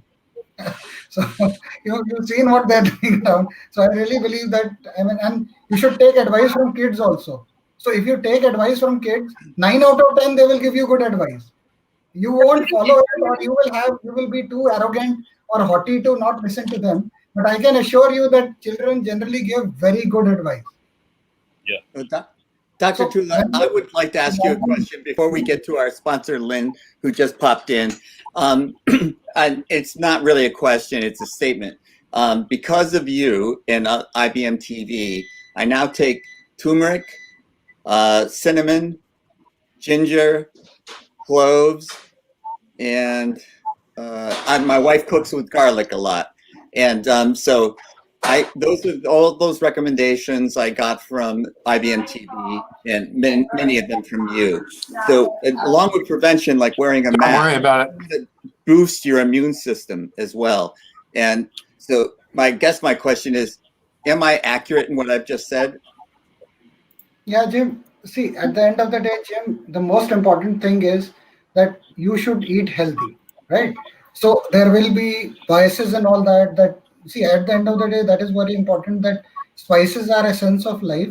So all the spices which you have basically enumerated, they are good because they offer a lot of protection. Apart from there, the most important thing is that you, and you are a very cool guy. I know that. I mean, I've been interacting with you quite a lot. You're absolutely cool. You're cucumber cool, which is very important, right? Which is very important, because please understand that stress is your biggest killer at this moment. So you should try and remain as much as stress-free as you can. Spend a lot of time with your near and dear ones. Laugh a lot. Enjoy. I mean, I do understand that there is a pandemic going. It is very difficult to do that. But see, the less you think, the better you are going to be, because you will be uncluttered. So think less, do more, think less, and enjoy. So looks like Dr. Tula just co-signed to what I said, because I just told in chat Jim that he was the doctor of cool. So that's why he's on the doctor show, because he's the doctor of cool, and Dr. Tula just co-signed on my assignment of Jim as the doctor of cool. So does anybody know why I put my mask on? Computer viruses? No, because now Jim is eating a lot of garlic, and I'm really concerned that we're so he's going to transmit it over the computer. So good, Jim did it right. He just turned it inside out so that now, oh, wait a minute, that's backwards. Oh yeah, I did it backwards. You're right, Lynn. Yeah, you did it backwards, Jim. I want to say something about mask. Okay, when all of this came out, and of course you get all of these pathetic people who go, "I can't wear a mask that long, I can't breathe," and you get the people who claim it causes lung diseases and all of these goofball things. Well, without, you can definitely get a lung disease, but hear me out, people. I have an issue, a psychological problem with things up against my face as well. When I heard about this, I slowly built up to wearing a mask, and here was my mindset. I've had doctors who operated on me for 8 to 12 hours. They wear a mask. I don't see them passing out. I don't see them getting lung diseases from the mask. And I certainly don't see them having problems breathing. Learn to wear your mask properly, and guess what? You can breathe, okay? And if you have psychological issues like I did, do it a little at a time every day. Eventually, I built up. I wore it for 12 hours. Well, no, I actually wore it for 40 hours the other day while I was at the ER. I wore it for 40 straight hours. Okay? They wouldn't even let you take it off once they put you in the hospital bed. You have to wear your mask the whole time you're there. Wow. So there's no, and I'm going to tell you right now, it's not. the funnest thing in the world. Your mind plays a little issues with you if you're not used to it, but doctors do it. And believe me, if it wasn't healthy, doctors wouldn't be doing it. So I don't want to hear any more of these excuses of it causes lung diseases, it causes asthma. I don't want to hear that. Okay, because if it caused all of this, certainly a lot of doctors have asthma. I'm sure they do. Okay, they wear their mask. It's not killing them. It's not going to kill you. What's going to kill you, could kill you, is that disease, a virus, and especially if it's mutating. I'm going to get off my soapbox now, and Kit. Well, Kimberly, I have to warn everybody, all our viewing audience, is stay on Kimberly's good side. Oh, yes. I learned absolutely. that. Absolutely. I'm sorry, I'm That's just an important rule, but we need to get to our sponsor, because our sponsor is somebody that's very important to us, and you know he keeps us lights going. I think Kimberly is one of the main reasons that our lights are going. So I'm going to toss it over to Lynn, because I think we've only got a few minutes, and I'm tossing it over to Lynn. So thank you very much. I love getting on with Dr. Tula because I always learn something. And so now I understand that he thinks not only women are the smartest people in the world, but apparently kids are too. So we have to pay attention to women and kids. And I guess that puts us in third place, doesn't it, Dr. Tula? But that's okay. We're fine. So let's talk about the our online dollar store. The link is family.dollarstore.com. But you don't have to worry. Remember that. You just go to IBM TV, click on the big green button, as it says at the bottom of the banner underneath my face, and just click on the big green button. If you happen to be colorblind, don't worry about that. It's big and round. We have over 4,300 items, and there are lots of really, really good items. We're not cheap. We're inexpensive. We have Johnson & Johnson products. We have Fisher Price. We have Dove soap. We have, just a Crest toothpaste. We have lots of stuff. So just go on, shop, and basically when you do that, you're supporting Money Masters PBS, because that's why we're here. We're here basically to support the mission of Money Masters PBS, which is to narrow the gap between poverty and financial sustainability by providing financial education, which results in financial fitness. So when you shop at our store, you're actually taking care of doing two things that relate to financial fitness. There are 5 aspects, but number 1 is saving money, and number 2 is you're paying forward, because when you shop at our online dollar store, you are contributing to Money Masters PBS, and you're contributing to the mission. So there are lots of things that you can save on. 4,300 products. There's one which is an eyeliner, and it costs $67 at Amazon plus shipping. You can get it for $4.99 at our store. And if you buy other stuff, shipping is free for orders of $25 and over. But the most important thing is, because Kimberly was on her soapbox talking, and I love it when you're on your soapbox, Kimberly, because you talk about important subjects. But we have face masks, and look at Jim. And Kimberly has her face mask on, and I'm going to put mine back on. Oh, Paul has his. So and I'm sure Dr. Tula will find his, because of dealing with patients. He needs to wear his. But here's the thing. For $25, you can get 50 masks. And Kimberly's putting up the website, so you can see there are lots of things. And we're going to rely on Jim at 50 masks for $25. Jim, how much? Oh, see, Dr. Tula has his too. Bill knows the answer to that one. Oh, Bill knows the answer? Oh, please, Jim. I don't want to take your job. Go ahead. Oh, I saw you last time. You knew the answer. Well, I know you know the answer. I can tell you it's inexpensive, and it is 50 cents. Okay, good. Now, because you sign up to become a customer, you're immediately going to get $5 worth of gift tokens. Okay, $5. And gift tokens are just like gift cards. So you're going to be able to immediately save an additional $5 when you shop. So now these masks are going to cost you $20. So how much is that per mask, Bill? Jim, your turn. I've got the next one. You can feel this one. It's 40 cents, Lynn. Okay, great. And now, because you're going to sign up before the end of September, we're giving an additional $5 worth of gift tokens. So now it's going to, you've got $10 worth of gift tokens. It's going to be, and Jim has it, 30 cents. Because it's going to cost you $15 free shipping. You saved money, and you're supporting Money Masters PBS, so which owns IBM TV. So why not shop at the gifts at the dollar store? We have great things like cookies. We have all sorts of beauty products. We have, and I'm going to take off my mask for a second. We have all sorts of CBD products. We have these CBD patches that have lidocaine in them that people can put on their backs. Jim, because he's a chess player, he put them on his arm because moving chess pieces is very stressful on the arm. But most importantly, we have Minion napkins. And Kimberly started the Minion Napkin Club.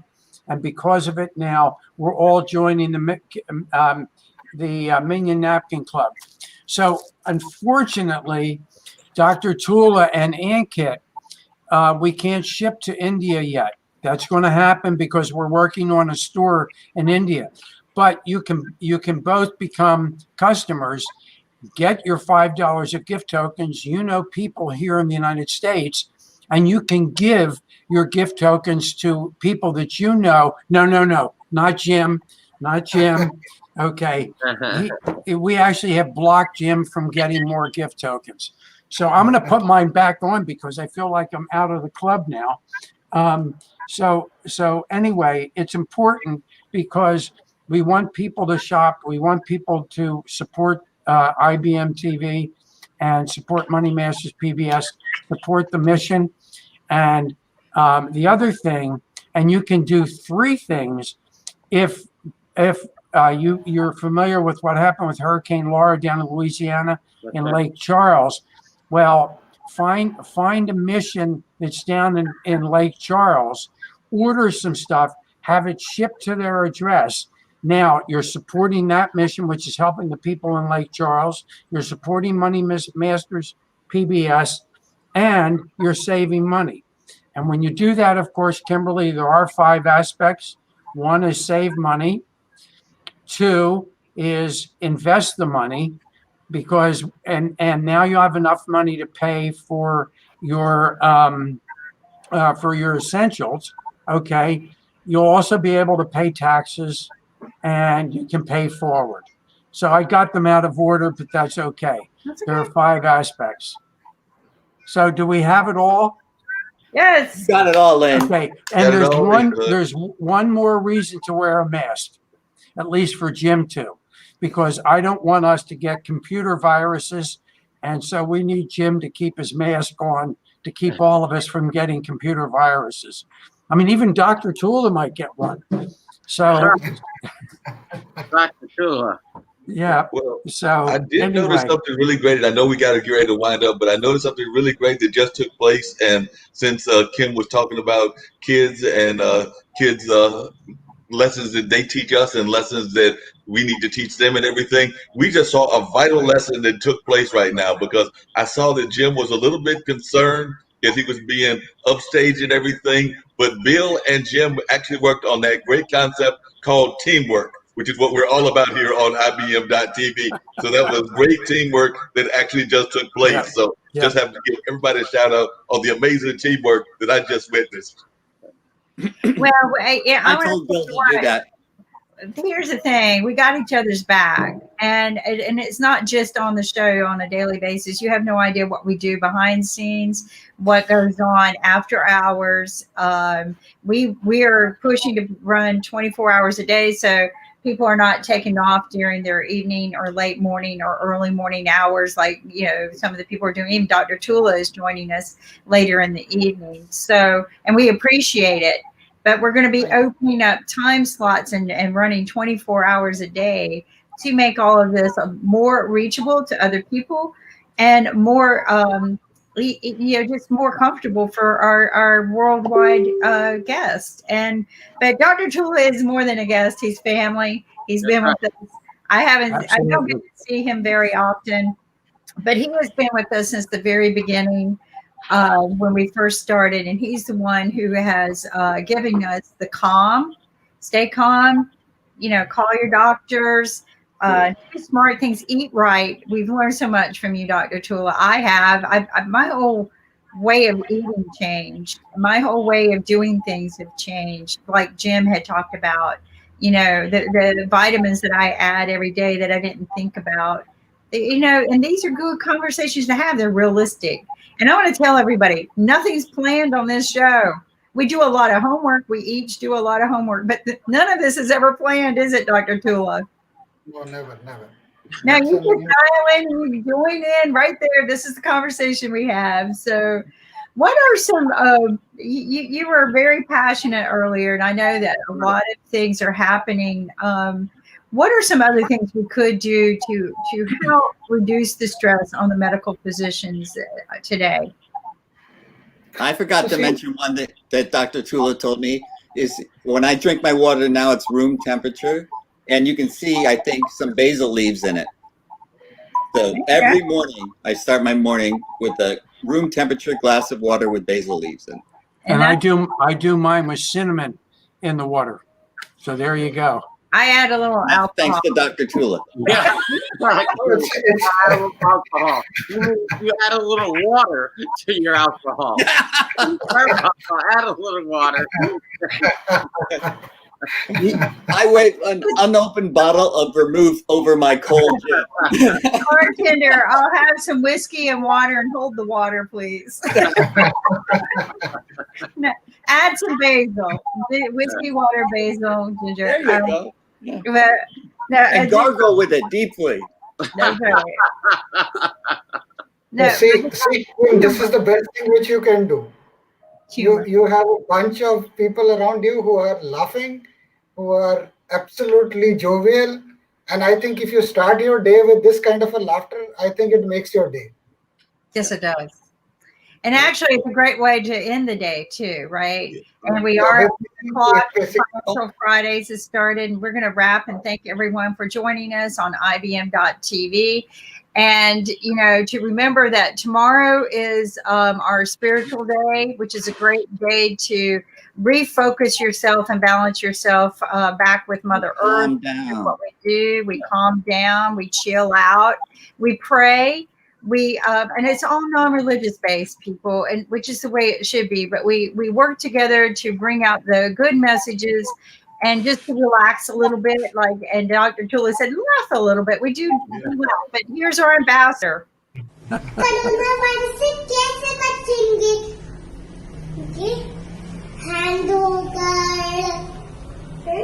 और ऐसे अपने खांसी जब आएगी तो ऐसे करेंगे अथू अथू और कोरोना वायरस को धन्यवाद हमारा म्यूजिक सुनने का. And you know, folks, that's a wrap for today. Thank you so much for joining us, and we look forward to seeing you tomorrow or on Financial Fridays next. Pleasure.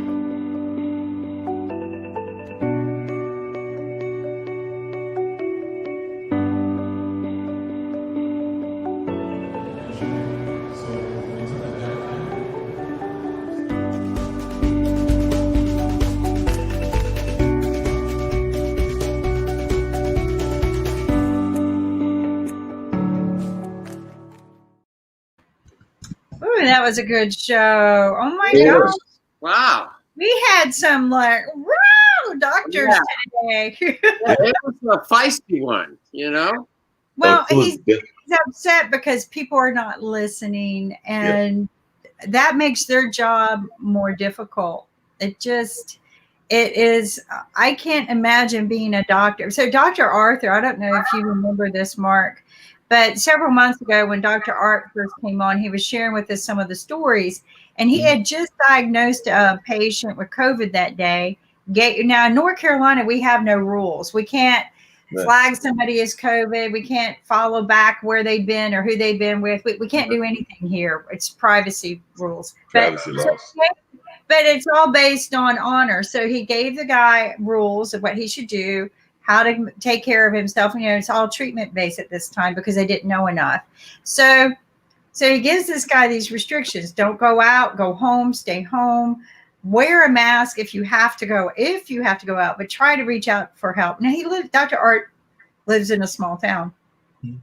So Dr. Art gets off of work that afternoon, goes to the store wearing his mask, and guess who he sees at the grocery store not wearing a mask? The patient.